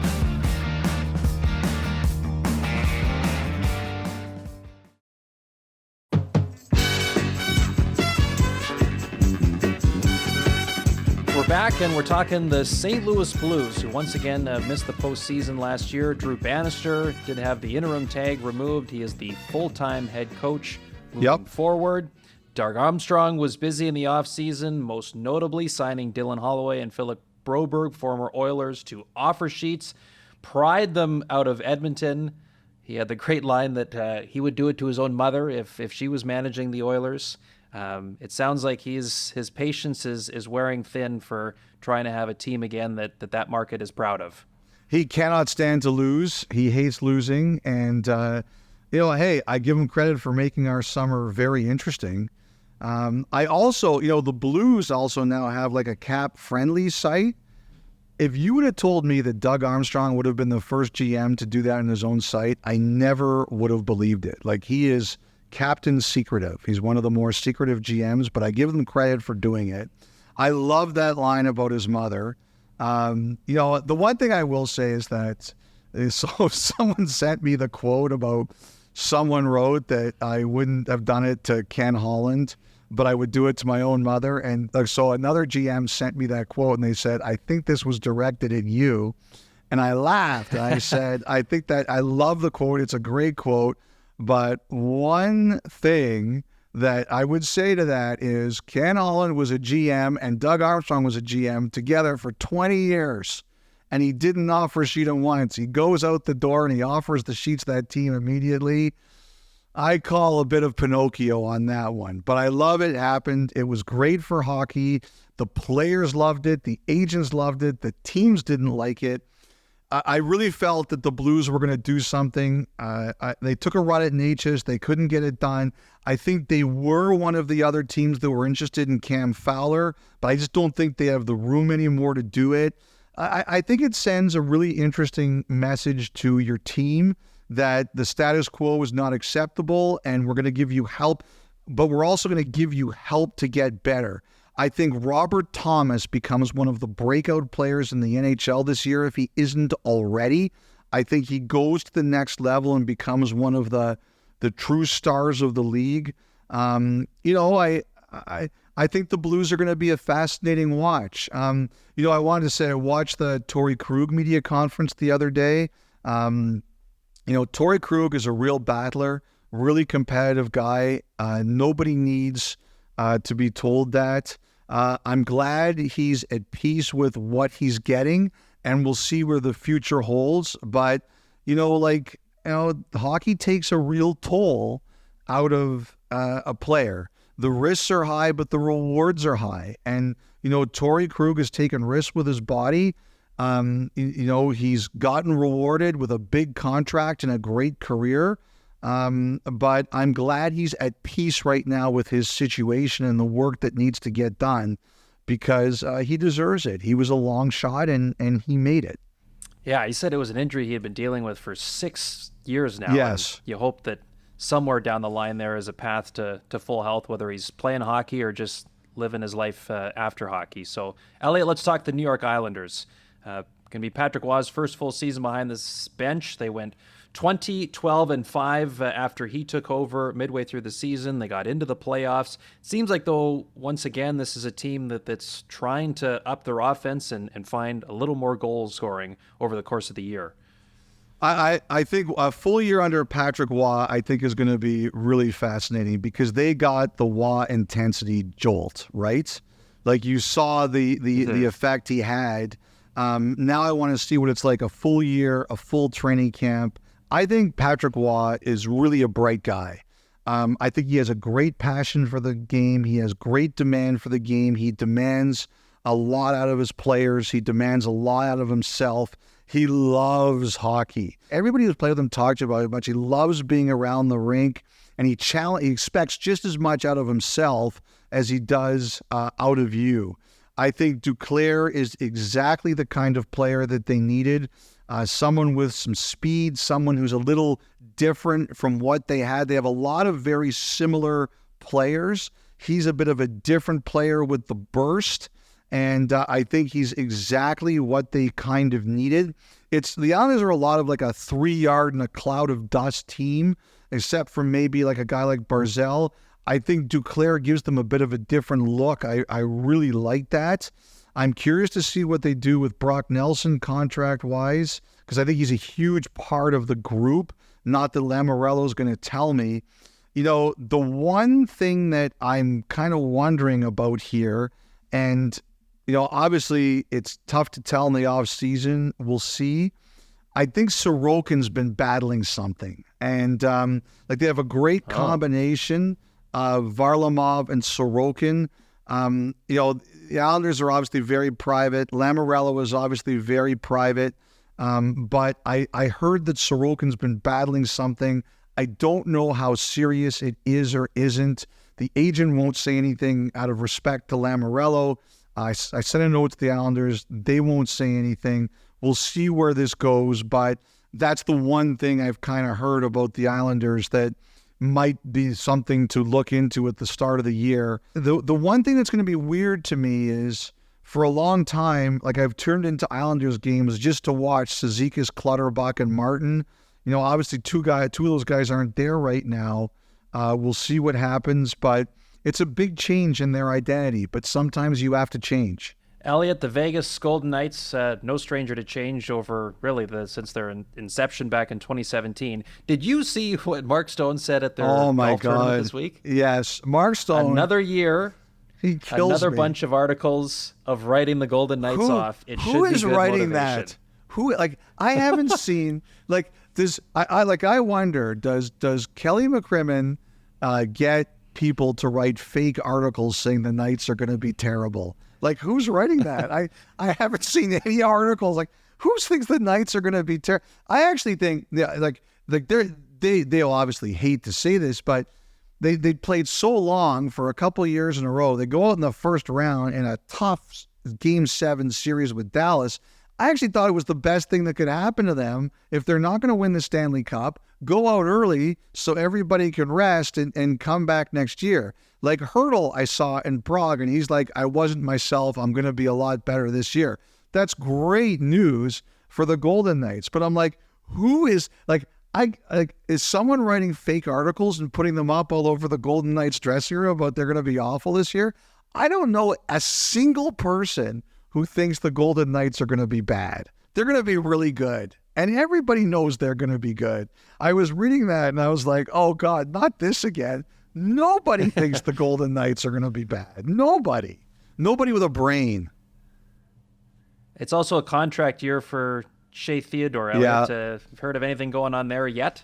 Not yet. I mean, I have no doubt they've talked about it. I've been focusing on some of the other ones, so I haven't really paid attention to that one yet. The Knights really try to do their business quietly. Look, like, guys want to stay there. Hanifin wanted to go to Tampa. He gets traded to Vegas, and he signs. Mark Stone gets traded there. He signs.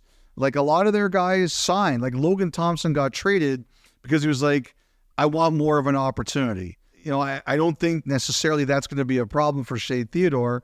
He gets plenty of opportunity there. Jack Eichel, like, I think I can't see a situation where he isn't a Golden Knight for life.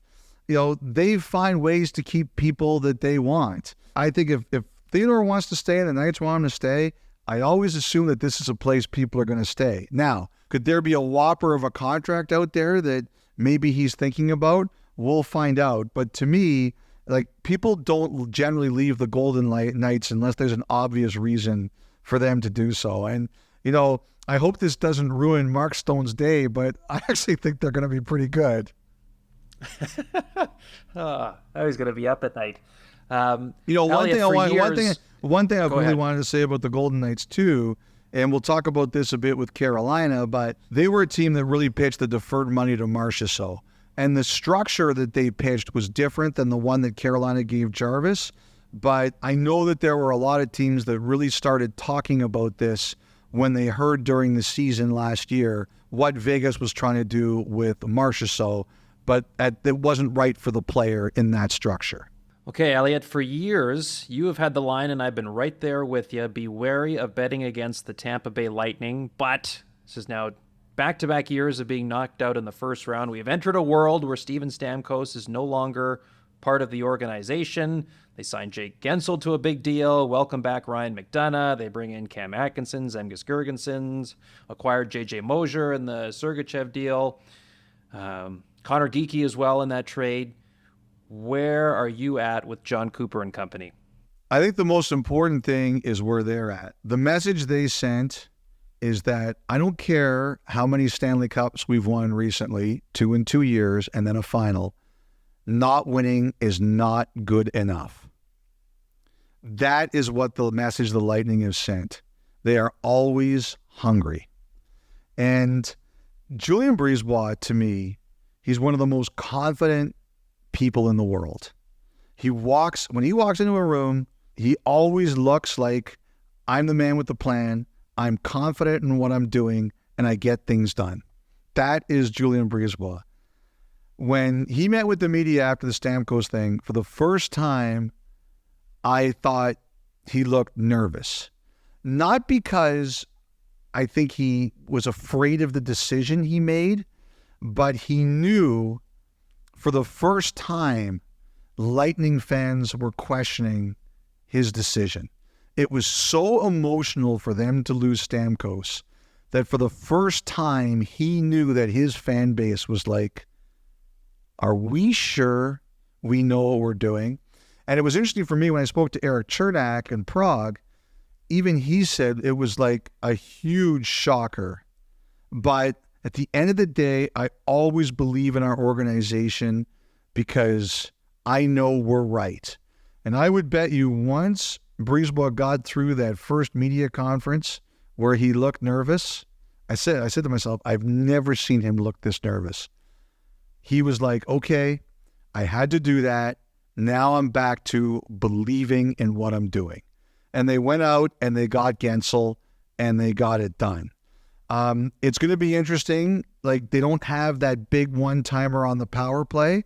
How does Tampa's power play change? Like, they still have great players. They still have Kucherov. They still have Point. They've now got Gensel. They've still got Hedman. And I think the really interesting thing is they felt they were really weak against the rush last year. And a lot of the decisions they made was, how do we get better against the rush? And so they believe in what they do. They have a plan, and we'll see where this goes. I think Vasilevsky's health is a big one for me. He came back off that surgery last year, and if he's right, they're right. But that's the one thing about the Lightning. I think they like the fact that people question them because they believe in what they do.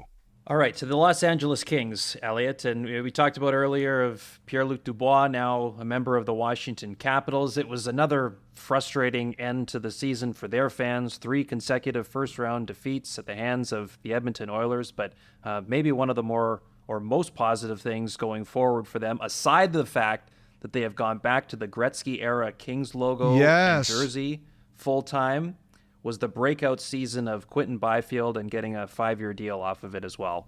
My prediction, Byfield's on Team Canada this year. He plays for Team Canada. Really? Yes. At the Four Nations. That's a prediction. Yes, that's not one of the wimpy Bukauskas predictions. That is a real prediction. I'll say this too. One of the players I'm really watching this year is going to be Tanner Jeannot. It just didn't work for Tanner Jeannot in Tampa for whatever reason. I think that guy's a much better player than he showed, and I think he's going to have a huge impact in LA. I think he's going to run over people, and I think he's going to be a big factor on him. I'm also really curious about Brent Clark. I think that he's someone that they are really counting on to make an impact, and I want to see if he can do it. They made some changes this year. Even though Kopitar is not the front-facing guy he used to be, I still believe he's got a huge impact on this team. I think Doughty still has a huge impact on this team. They still need more other guys. Like Fiala has got to be a bigger, more impressive presence. I think Foegele, the way he finished the season in Edmonton, will be good for them. I think they need other guys to step up and take more of an impact on this team like Trevor Moore has. But I think Byfield continues to get better, and I think Jeannot is much more of a factor in LA than he was in Tampa. For whatever reason, it just didn't work out for him.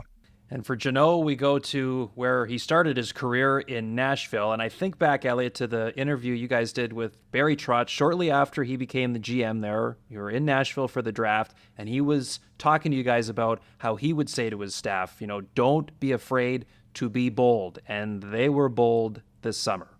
Yes, they were. And the thing about Trotz is we spoke after they signed all those guys, and we were talking about how Nashville used to be. Like, remember they came into the league and it's like people were joking about country music, hockey, and their budgets were so tight. They couldn't get players to come there unless they had to go there. And now Nashville is a destination. Players will tell you it's one of the best places in the league to live. If you're single or if you have a family, it doesn't matter. There's options for everyone to live there. It's got great weather. It's got a great crowd. It's one of the most fun buildings to play in. Nashville has become a destination, and that whole organization deserves credit for it. They have a lot of talent on this team. A lot of talent on this team. They got Saros done too. I am really, really excited to watch who plays with who lines up where, what the power play looks like. Like, I think this is going to make Novak a better player. I think Tomasino and Parsonen, who aren't signed yet, and I've heard those contract talks are a grind everywhere, but I think it will make all of those guys better players because the roster is better. Like, I think they're going to be one of the most fun teams to watch this year. The Askarov thing was the one downer on their summer. I know it left them a bitter taste. I think that one of the reasons I heard this went public is because Askarov was so determined to either be in the NHL this year or somewhere where the path was obvious, like San Jose. Like, one of the things I heard New Jersey was really talking seriously with them. And look, they've got Markstrom and they've got Allen. And I just think that the kid was like, no, I want it known. It's got to be a simpler path than that. And the Predators didn't like it, but that's why the kid wanted it out there. And Kevin Weeks ultimately put it out there that about wanting a trade. It left the Predators a bad taste. But overall, I look at it like, hey, you guys had a great summer. Don't worry about the bad thing.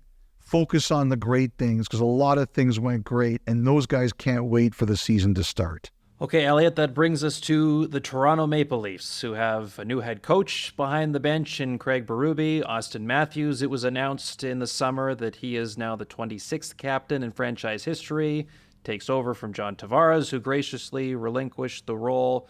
Chris Tanev, Oliver Ekman-Larsson, new faces on the blue line, Anthony Stolarz, an option in goal as well. Nick Robertson remains unsigned as an RFA. The future seems to be up in air there. Where do you want to start in Toronto? Where do you want to start? We could go everywhere here. Yeah, well, why don't we start with what's going on with Mitch Marner? Kyle, I am shocked, I tell you, that Marner is the first thing you'd ask me about the Maple Leafs. Couple things. First of all, I understand he has taken his summer extremely seriously. He knows this is all hovering around him, and he has been determined to have the best possible summer he can to be ready. Second, I believe he's in Vail this weekend with the likes of Sidney Crosby and Nathan MacKinnon. And at times, I understand he's been on a line with them.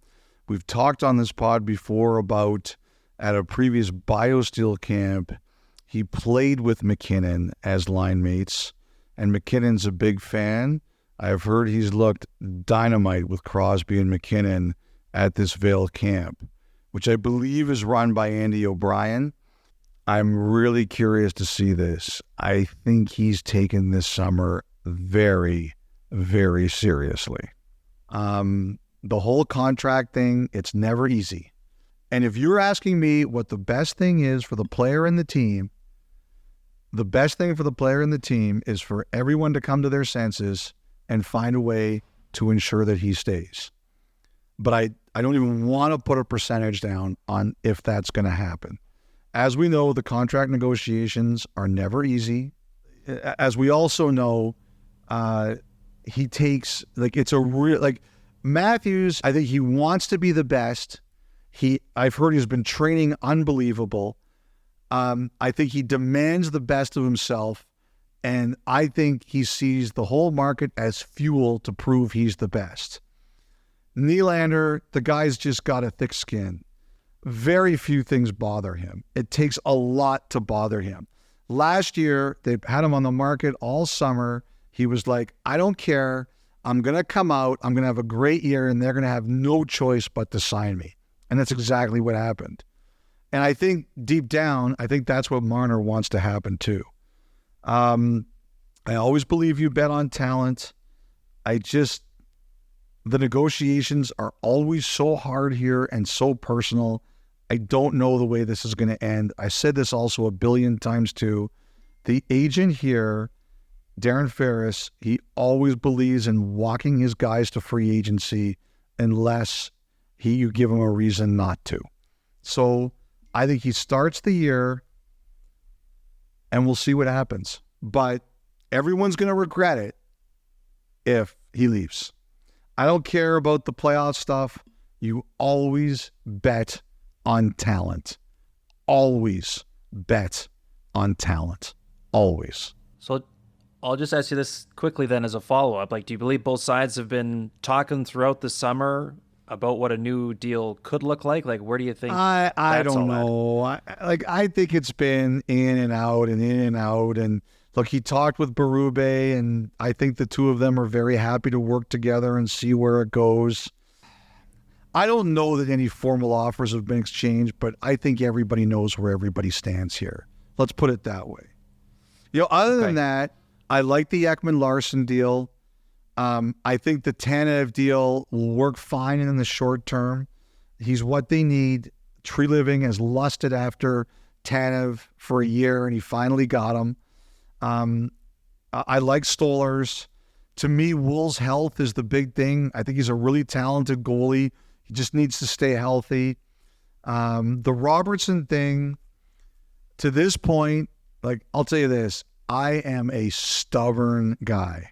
I understand stubborn people.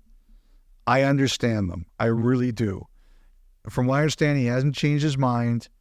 The only thing is, I just don't see how it benefits Nick Robertson not to be at a training camp. If Toronto draws a hard line, which I understand they are prepared to do, I just don't see how it benefits him to miss camp.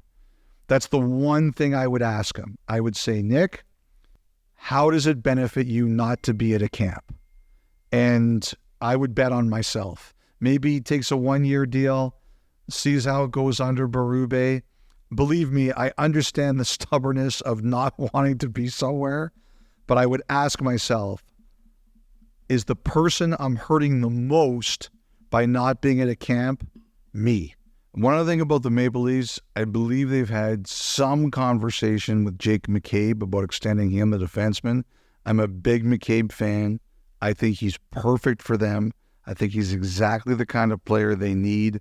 I don't know where this is going to go, but I do believe they've had some conversations about extending McCabe. We'll see. I think they're going to be fine. To me, the biggest question is Wool's health. He's got to prove that his body can hold to be a number one. Yes, because he's a heck of a goaltender when he is healthy. The Edmonton Oilers, Elliotte, we were there for Game 7 of the Stanley Cup Final, and I will say, Game 6 against Dallas, Game 6 against Florida in the final, two nights that I'll remember for a long time in the atmosphere there in Edmonton. And I'm sure there was something similar to that kind of vibe this week when the news came out that Leon Draisaitl had re-upped for 8 more years. $14 million is the cap hit. Yep. With him now signed, is it all but a slam dunk that Connor McDavid follows suit a year from now? I think so. I think McDavid's staying. And look, so I got a tip, I think it was Monday, that this was done. And it doesn't make my job easier, but I respect this about the Oilers. Those players protect each other. They don't talk about each other's business. They are very, very mindful of that. And I like that about them. I don't like it because it makes it harder for me to do my job, but I like that about them as people. When last year in the playoffs, when McDavid stood up for Nurse, that wasn't performative. Those guys, it's a really tight group and they stand up for each other. You don't think that Leon Draisaitl knows exactly what Connor McDavid is thinking? He knows what Connor McDavid is thinking. This was not a Leon Draisaitl negotiation. This was a Leon Draisaitl and Connor McDavid negotiation. This was about both their futures. But do you think that Leon Draisaitl is going to speak for Connor McDavid? Not a chance. It is when Connor McDavid wants to talk about his future, and he did a good interview with Mark Spector that's out on our website, Connor McDavid will talk about his future, and Draisaitl will let him do that. But look, Draisaitl's not staying without the heads up from McDavid. I know some people had sticker shock at the number. It's 15 to 16% of the cap. I think 15.8. That's the going rate for your top players. Now, I've told this story now, I think in a couple of places this week, but I'll do it again here. The funny story I always heard from the Oilers, and this is McDavid's last negotiation, Jeff Jackson, who's it was the agent then, is the president of the team now. He walked in there and he told the Oilers, we're not going to ask for 20%, which is the max. The max you can get is 20%. And the Oilers were like, thank God, we really appreciate it. But if you asked for it, we would have paid it. And so, they know what they'd have to pay for him. If he asked for 20%, they would give it to him. But, they're going to find the right number and they're going to get it done. And I'll tell you what else has happened this year, Kyle. I heard from some agents who told me that there were players who took Edmonton off their no-trade list. They'd have Edmonton there the year before, but they said you can take Edmonton off. And that's a sign. Players, we can talk about the weather, we can talk about the taxes, we can talk about the attention. The number one thing is still, where do I think I can win? Any player you want, that's the number one thing. And Absolutely. Players right now, they think they can win in Edmonton. And as they prove with the offer sheets, they're going to sit there this year, they're going to hold, they're going to say, what are we missing? And they're going to go out and get it. And they know how hard it's going to be. It's still going to be hard, but they're going to go out and they're going to get it. Oh, and by the way, Kyle, Edmonton is still looking for maybe another D. You know who I heard would be interested in potentially playing there? Who's that? Kevin Shattenkirk. Wow. That's an example of what we were talking about how, Edmonton is coming off the list of places where people don't want to go. I've heard that Shattenkirk would love to be part of that Oiler team if there's a spot for him. So from Edmonton to Colorado, Elliotte, and I think there's questions around, are we going to see Gabe Landeskog as we inch closer to training camp? First off, let's start there. Do you have any insight into what's going on with their captain? I ran into someone who knew Landeskog on the eve of the playoffs, and I just said to him, are we going to see Landeskog in the playoffs? And he said no, and he said I don't know if you'll ever see him again, like, to be honest. And so I was really happy to hear that Landeskog believes he's going to play. I think it's a great thing, and it's just the power of perseverance if he does. Like, this guy wasn't the only guy that thought Landeskog was done. A lot of people thought Landeskog was done. Now, the Avalanche are going to have a real salary cap dance to do, because between Landeskog coming back and Nichushkin, when he's eligible again to play, they're really going to have some work. And, I said on the emergency pod in the summer that teams believe that Rantanen is going to sign. I don't think that's necessarily changed, but the one thing that agents and teams did tell me was Draisaitl's deal has changed everything. It's a new ball game. There's a new bar. And if you're Colorado, you're looking at this and you're saying, we've got McKinnon at his number, 12.5, and he deserves every penny. And there's going to come a day where Makar's going to get a raise, and he deserves every penny. And Rantanen deserves every penny. But you're going to look at it and you're going to say, suddenly we got three guys at these numbers, and we're like, okay, even with the cap going up, we're going to have our challenges. Now, they also own a basketball team, Cranky does. They know how much they're paying guys like Jokic and Murray, and the NHL is a relative bargain, and they should recognize that. But there were teams telling me in the offseason that they think Rantanen's staying and they're not counting on him being available. I don't necessarily believe that's changed, but it's possible, and we'll find out where this goes here, that the math or the equation has changed a little bit. Look, they're still going to be a heck of a team, but I definitely think they're going to have a dance to do once everybody's back. And they're a really smart organization. They plan things out. They don't do things without a lot of thought and a lot of investigation into what makes sense. But they're going to have some really hard decisions to make once everybody here is eligible to return. And we hope to see Landeskog back in action. If that is in fact the case, Jared Bednar did say a month ago that he's trying to be ready for around the start of the season after a knee cartilage transplant surgery has kept him out for over 2 years Before we finish on Colorado, there were a lot of rumors about guys like Josh Manson and Ross Colton. And when I was asking around, teams were saying to me, Colorado was indicating, well, if we trade Josh Manson, we don't have anybody else in our roster like him. And if we trade Ross Colton, it really makes us weaker at the strongest position. So I think some of the things that a lot of us thought that made sense didn't make sense to them. So I'm really wondering how they're going to navigate all of this. All right, let's check in on the Boston Bruins, Elliotte. And Brad Marchand, their captain, was like taking a page out of LeBron James when he first rolled up into South Beach, and he was doing the not one, not two, not three, not four about the championships. But for Marchand, it was surgeries in the offseason. He had 3 procedures done, one on the elbow, one on the groin, and an abdominal surgery as well. He said the goal is to try to be ready for training camp. He's still not sure if he's going to be able to be full green light once that rolls around, but he's working towards it.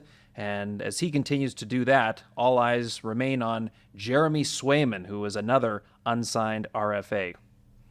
Yeah, the Swayman thing. So Ryan Whitney was saying this week that he heard that the Bruins offer to Swayman was 4 times 6.2. Nobody's disputed that to me. So I think he's right. I also heard that, I know there was a report that Swayman wanted $10 million. Not that it's a huge difference, but I'd also heard the McAvoy contract was the ask, which was the 9.5. So it's obvious there's a huge discrepancy here. I do believe, and again, it's tough because the team won't talk and the player won't talk, but I do believe at some point there was an 8-year deal on the table, but it was in the 6s. So I don't think at any point here anyone's ever been close. Look, I think Jeremy Swayman is a great goalie, and I think he did a really interesting podcast interview where he talked about not being afraid after last year and recognizing what he has to do for the other goalies. And I thought that was a really mature thing, because I think a lot of players do think like that. Like, there better be a situation where you take a deal that can be used to hurt other players. I know in my own negotiations at time, Kyle, I've had other people who worked with me or worked in other places and say, you can't take deals that can be used as comparables to hurt people. And sometimes my reaction is, mind your own business. You don't know my situation. It's unique. But also I recognize that if I don't have a unique situation where I decide to do something a certain way, I do have that responsibility. You know, I asked someone, why do you think the Bruins are taking such a hard line on this?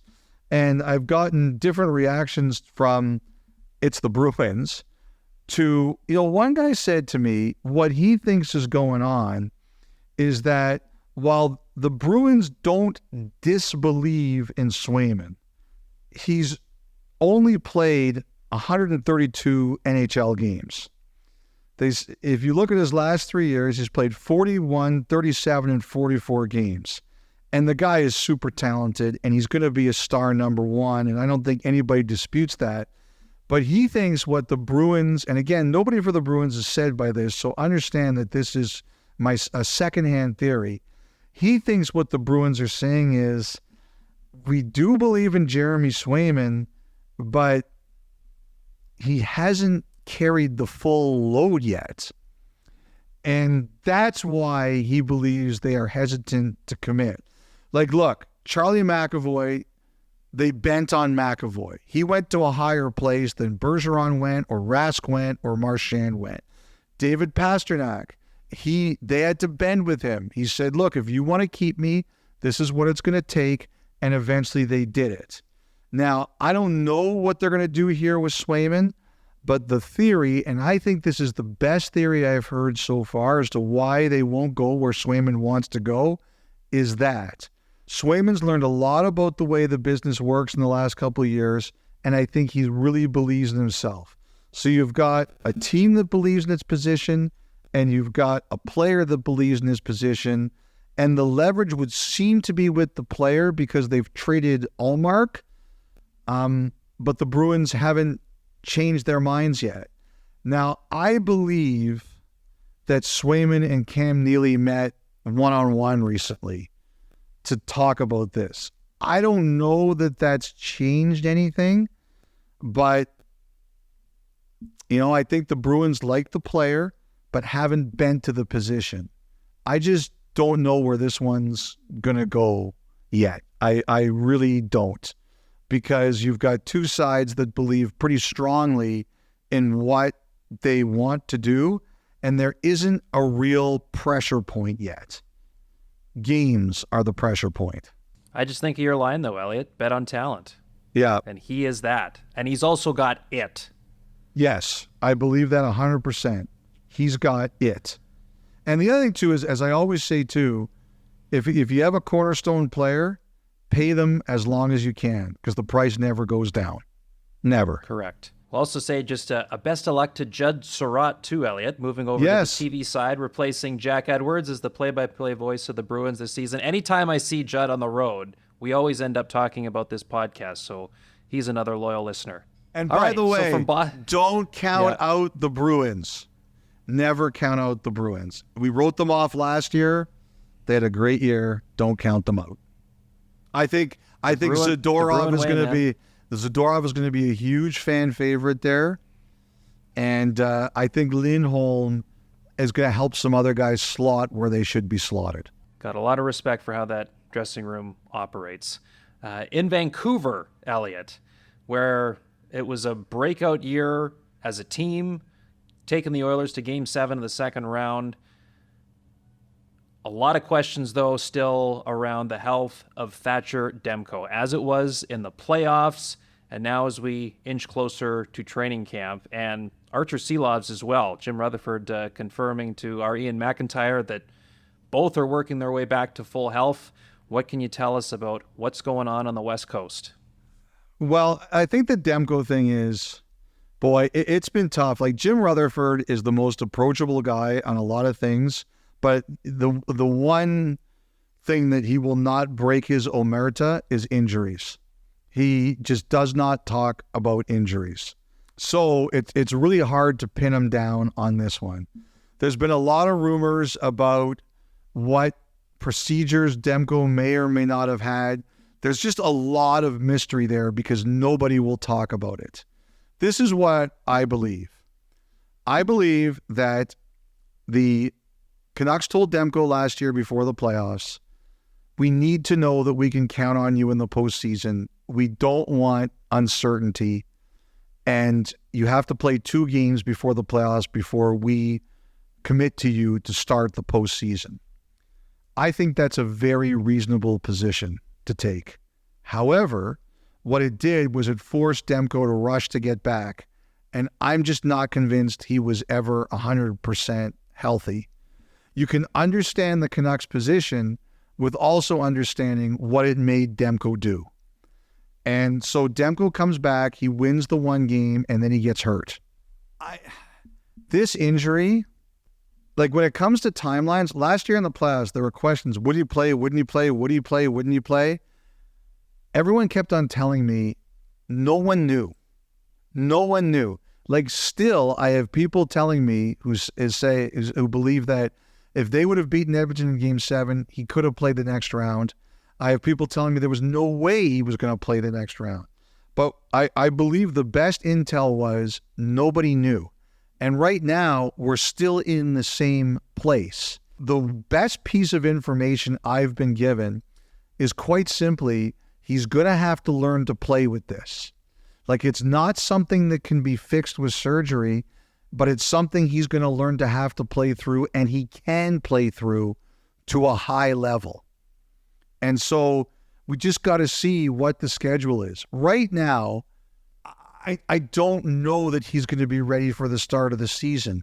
But what I don't get the sense is that the Canucks are worried he's going to be out for half the year. I think the one thing that they can control, and this is like, Ian Clark is one of the best in the world at what he does as a goalie coach. And he's injured and he's off the ice and he won't be day to day. One of the things I do think is going to happen as the result of that decision is that they are going to change the way Demko practices. Like, one of the reasons Demko got to where he is because of Ian Clark's tutelage. That should not be forgotten. But I think also what the Canucks have looked at is, like, Clark is a drill guy. You do your drills every day. And that's not bad because if you ever want to be a good golfer, do your drills every day. It's the same as anything. You want to be a great player, you do your drills every day. But I think they feel that that's come at a cost. And now the Canucks feel they have to change the way that Demko practices. That, I think, is the change that they will get to this year, how much he goes on the ice and what his workload is. That's why they're looking at potentially Lankinen or something else. I know those aren't the answers everybody wants, but that's the best picture I can paint around Thatcher Demko. I think for the Canucks, like, the noise will never fully go away. It's a noisy market. They love their Canucks. They're insatiable for Canucks news. But look, Pettersson's signed, Miller's signed, Hughes is signed. Everybody there feels very confident. They love playing for their coach. Roenick is signed. The team really likes each other. They understands each other's roles. Yeah, and now we've got to get to Besser. Like, the one thing is that he loves it there, and I think they really like him. To me, that is the start of everything. So until I have reason not to have confidence, I have confidence. But I think it's a team that really likes each other. And that is a group. When you have that, I think you're in a great place. It was clear, just to go back to Edmonton, when Leon Draisaitl spoke this week, that's where they're at. And great to see that it seems like the Canucks are entering that territory too with what they've built there. So we'll wait and see what comes on the health front for the Canucks crease. In the meantime, let's check in on the Florida Panthers, Elliotte, the defending Stanley Cup champions. The Cup got plenty of time in the elbow room in the Atlantic Ocean. We learned about Paul Maurice's cats. We had a shirtless Ryan Lomberg spotted during the parade. But they also lost a number of players over the course of the offseason. So where do things stand with the Panthers as they go into their title defense? One of the things that's interesting to me is how much will this team push itself early in the season? I don't know if ease into the year is the right thing, but how do they come out of the gate? And not only in terms of their record, but usage. How does Paul Maurice use the team? Does he throw his guys right into it? Do the players who play a ton of minutes, are they playing a ton of minutes right away? Or does he kind of ease his guys into the season? Like, one of the guys I'm really curious to watch this year is Spencer Knight. Like, I saw him during the playoffs. He looked great. He had a positive attitude. I understand Roberto Luongo has really worked hard with Knight, making sure he's in a good place. Is he the backup at the start of the year? They also have Chris Drieger there. With Sergei Bobrovsky, do they tell Bobrovsky, okay, you won, now you have to dial it back a little bit? And does Bobrovsky say, get lost, I'm playing a ton of games? I think the other thing too is, like, how hungry are they? I bet you they're going to hear this, or people are going to be asking this, and they're going to say, this is ridiculous. We're still very hungry to win, but we haven't always seen that be the case. So like, to me with them, like, Bill Zito is a hard driving guy. I know he's, as much as he's going to be thrilled with the Stanley Cup, he's not going to be satisfied with it. And he's a guy who makes hard decisions. So when I look at them, I think, to me, it's like, I want to see them in the first month of the season. I want to see how much everybody plays, who gets rested, who doesn't get rested, and do they come out like the mean, nasty, snarly Panthers that they can be. And it's interesting because Paul Maurice did say, like, a number of times how hard their training camp was last year, despite the fact that they were coming off a run to the final, even though they fell short against the Vegas Golden Knights. But to your point, it's one thing when you get that far and you still have nothing, so the hunger is still there. Will that be similar now that they have one? But they have started to set a precedent under Paul Maurice that those training camps are not easy, and sets them up for some success right out of the gate. First day, I remember one of the toughest drills I ever did. I briefly, before I came to my senses, because I was a really skinny, slight high schooler, went out for the rugby team at my high school. It was like, I remember, like, after I was cut, the teacher said, I'm proud that you even tried this, but there was no way I was going to let you play. I was a lot skinnier back then. And we did something, they called it the Scottish Mile, the first day. And basically we had a track at our school, and you had to do 4 laps around the track, running 4 people in line. And the last person had to go to the front. And then when they got there, the next last person had to go to the front. And this was 4 times around in that rotation. And there's nothing that anybody can do on the first day of camp that will be as hard as that was for me. I can tell you this right now. All right, Elliotte Friedman, the tone setter when it comes to training camp. Okay, the Winnipeg Jets. Second in the Central last year, out in the first round. Rick Bowness calls it a career, and a great one of that behind the bench. So Scott Arniel, the new full-time bench boss who worked under Bowness the last 2 seasons. He's been in the coaching world for many, many years. Where are things at in the Peg? So one of the players I spoke to in Prague, and I'm going to write a little bit about this, was Nino Niederreiter. And Niederreiter is a great talker. He's like a really bright guy. He's a great talker. And I talked to him about the playoff series last year against Colorado. And one of the things he talked about was he didn't use the term unraveled. I'm using that term. But what he talked about was Colorado started going at their pace, and we basically didn't do what we did all year. They scored, and we had to score. We completely lost our patience, and we didn't do what we did all year. And to me, if I'm the Jets, like, they're a good team. They had a really good year last year. I'm curious what they think of Hellebuck's workload. Do they try to ease it a little bit this year with Comrie and Kakkonen there? Like, do they just say we need Connor to play a little less?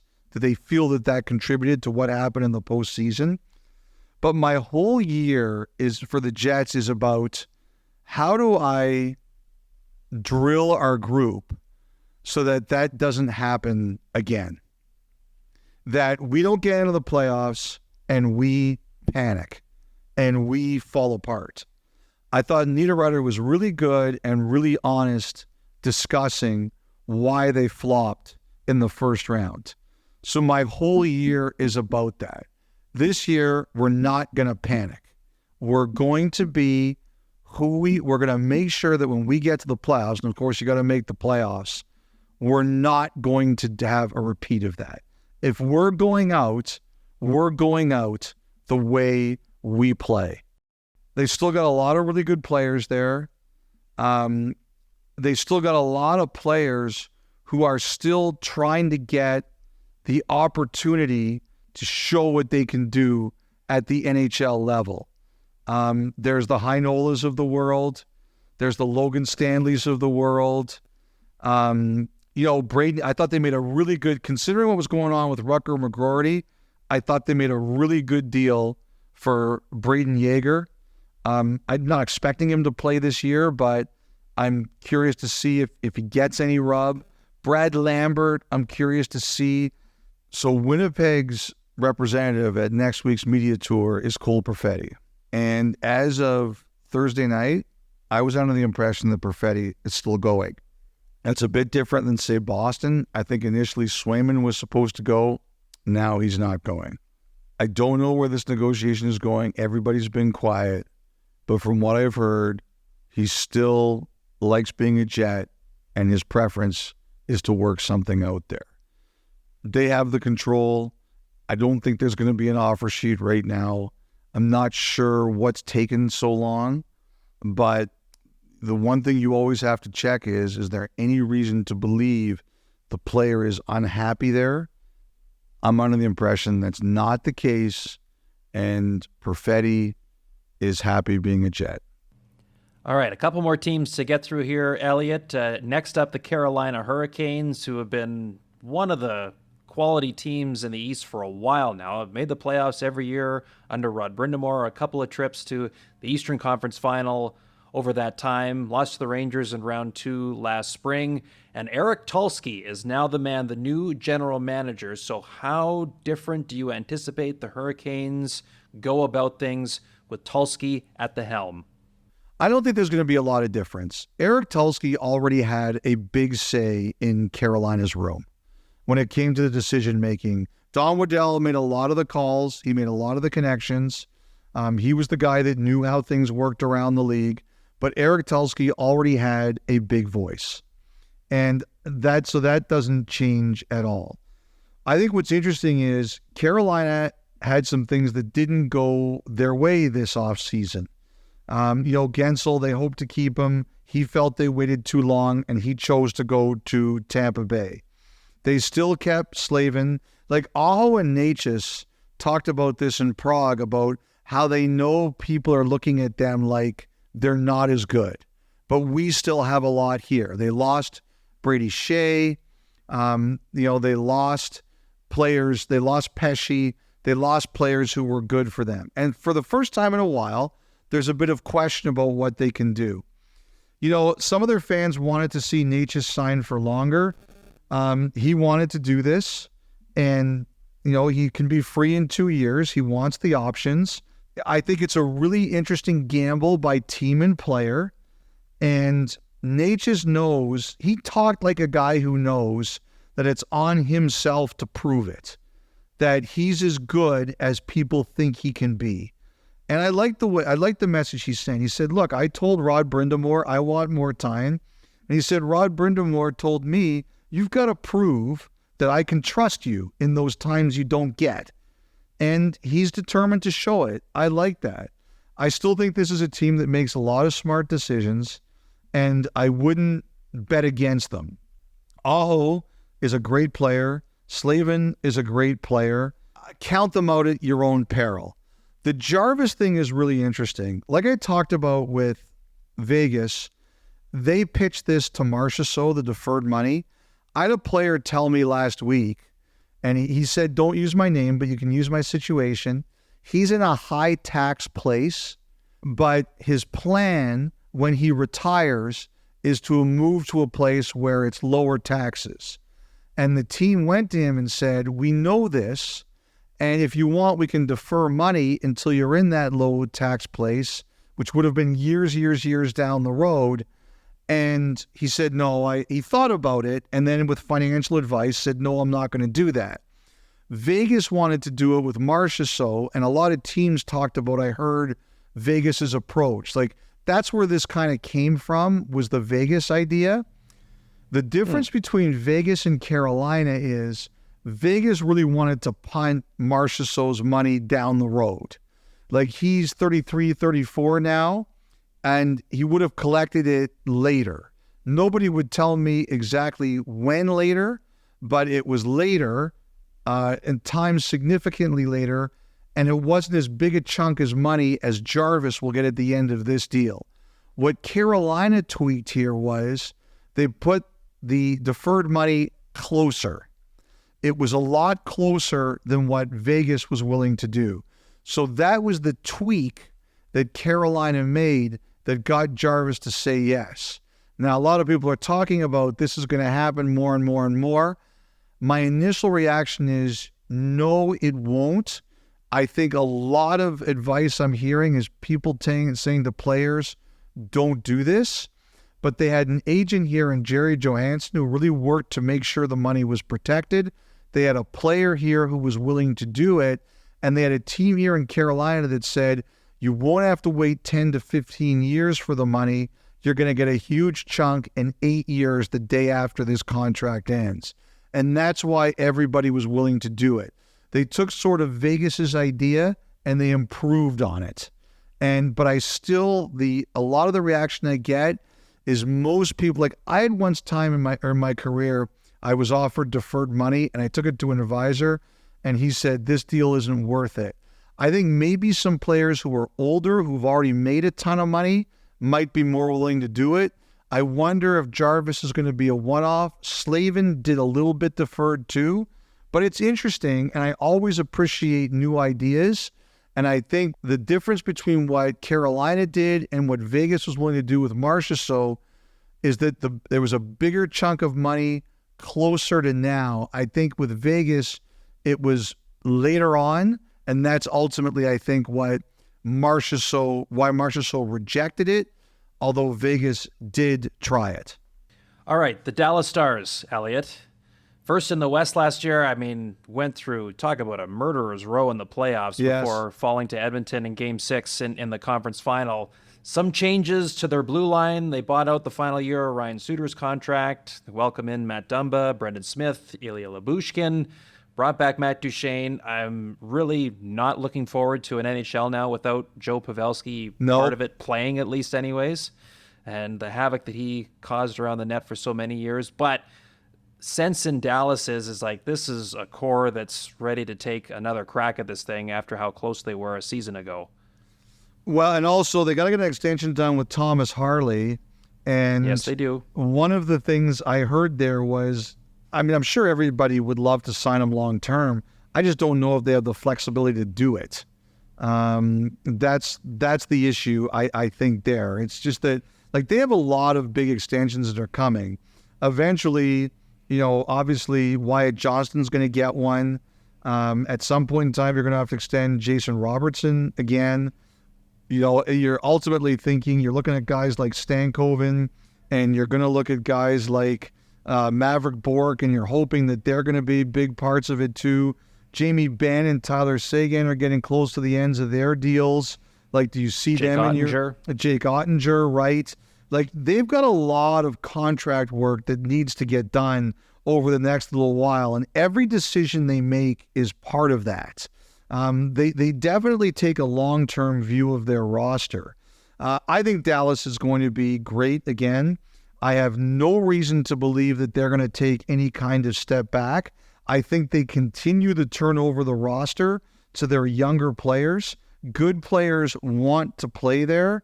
I don't know if they're going to have as dominant a regular season this year as they did last year, but because I think they still have to figure out some roles on the blue line and how that's all going to work. But I think come playoff time, they're going to be a force. They are aggressive. They always look at how do we make our team better, and they're unafraid to do things to make their team better. A definite force at the end of the year, and a group that takes a long-term view of their decision-making. That's one thing I think internally they've looked a lot at over the last few years is how do we make long-term decisions and how we do a better job of making sure we have the most flexibility to make long-term decisions. Okay, Elliotte, we will finish with the reigning President Trophy winners, the New York Rangers. What was, in your mind, the most interesting part of their offseason? Well, I still think that's still to come. And that is extending their goalie. Yes. Like Shesterkin, to me, anytime you have a UFA at this level going into the season, it's just a big deal. Now, Chris Drury, he is in the WPP, the Homer Simpson Witness Protection Program. He doesn't speak very much, so he doesn't create a lot of noise.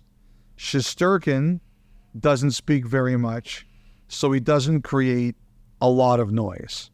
The agent in question here, who is Rick Comero, he doesn't speak very much, so he doesn't create a lot of noise. In some ways, that's a really good thing because you don't pour gasoline on the fire.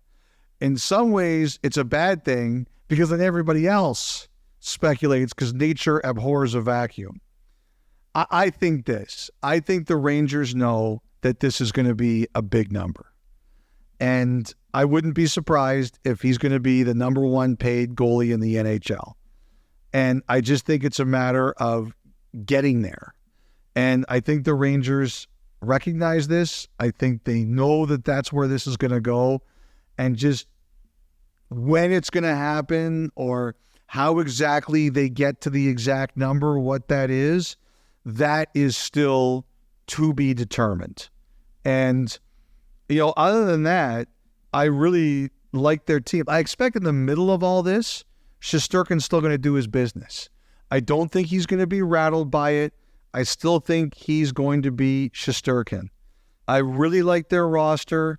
Obviously, I think they're going to have some decisions to make in the future. Keandre Miller, Jacob Trouba, but you can punt those. Right now, you just have to worry about winning games. You hope Lafreniere continues to grow. You hope that Kakko, with another opportunity, finds a spot. But you found a lot of people like Trocheck found a really good role last year. Vasey found a really good role last year. Like a lot of guys found roles. And I'm a really big believer in that for good teams. You look at a team and you say, there's a guy who's good with his role. There's a guy who's good with his role. There's a guy who's good with his role. And I thought on the Rangers last year, a lot of guys found that. Now, I think Riley Smith is a really interesting one to me. It wasn't a great year for him last year. I think that guy's a good player. And I think if you're the Rangers, that's a good bet. And the other thing, too, is Rempe. I loved Rempe's summer. Last year, he's a popular guy. The summer he had, it showed me that he's not resting. He's not taking anything for granted. He understands that he was a popular guy, but it doesn't mean anything. It's a new year, and you've got to prove yourself again, and you've got to find a role. And did you see his line about that? Sorry to cut you off, Elliotte. No worries. I've been talking for 2 hours straight. He said, I don't want to let anyone down. I'm terrified of that. It pushes me every single day. So to your point there, he realizes he hasn't done anything yet. And you know what that is, in his too? mind. That's peer pressure, too. It's not only his way, but he knows that the team and the players won't accept that. And I think that's important. That's not only him being competitive, that's being him in a competitive environment. A team that will says, standing still is not acceptable for us. That's the ultimate driver. Okay, we've reached the end. How are you doing? That was long. Is this how long every episode is? No, not every episode will be like this. No, thank God. So we're going to Vegas next week. We're not going to have one Monday, but next Friday we'll begin our regular schedule of Fridays and Mondays. Can't wait. Excited to be part of this journey with you, Elliotte. Thank you all again for who made it to the end of this incredibly long episode 1 here of the new season. We will talk to you in Vegas next week. Until then, have a great weekend.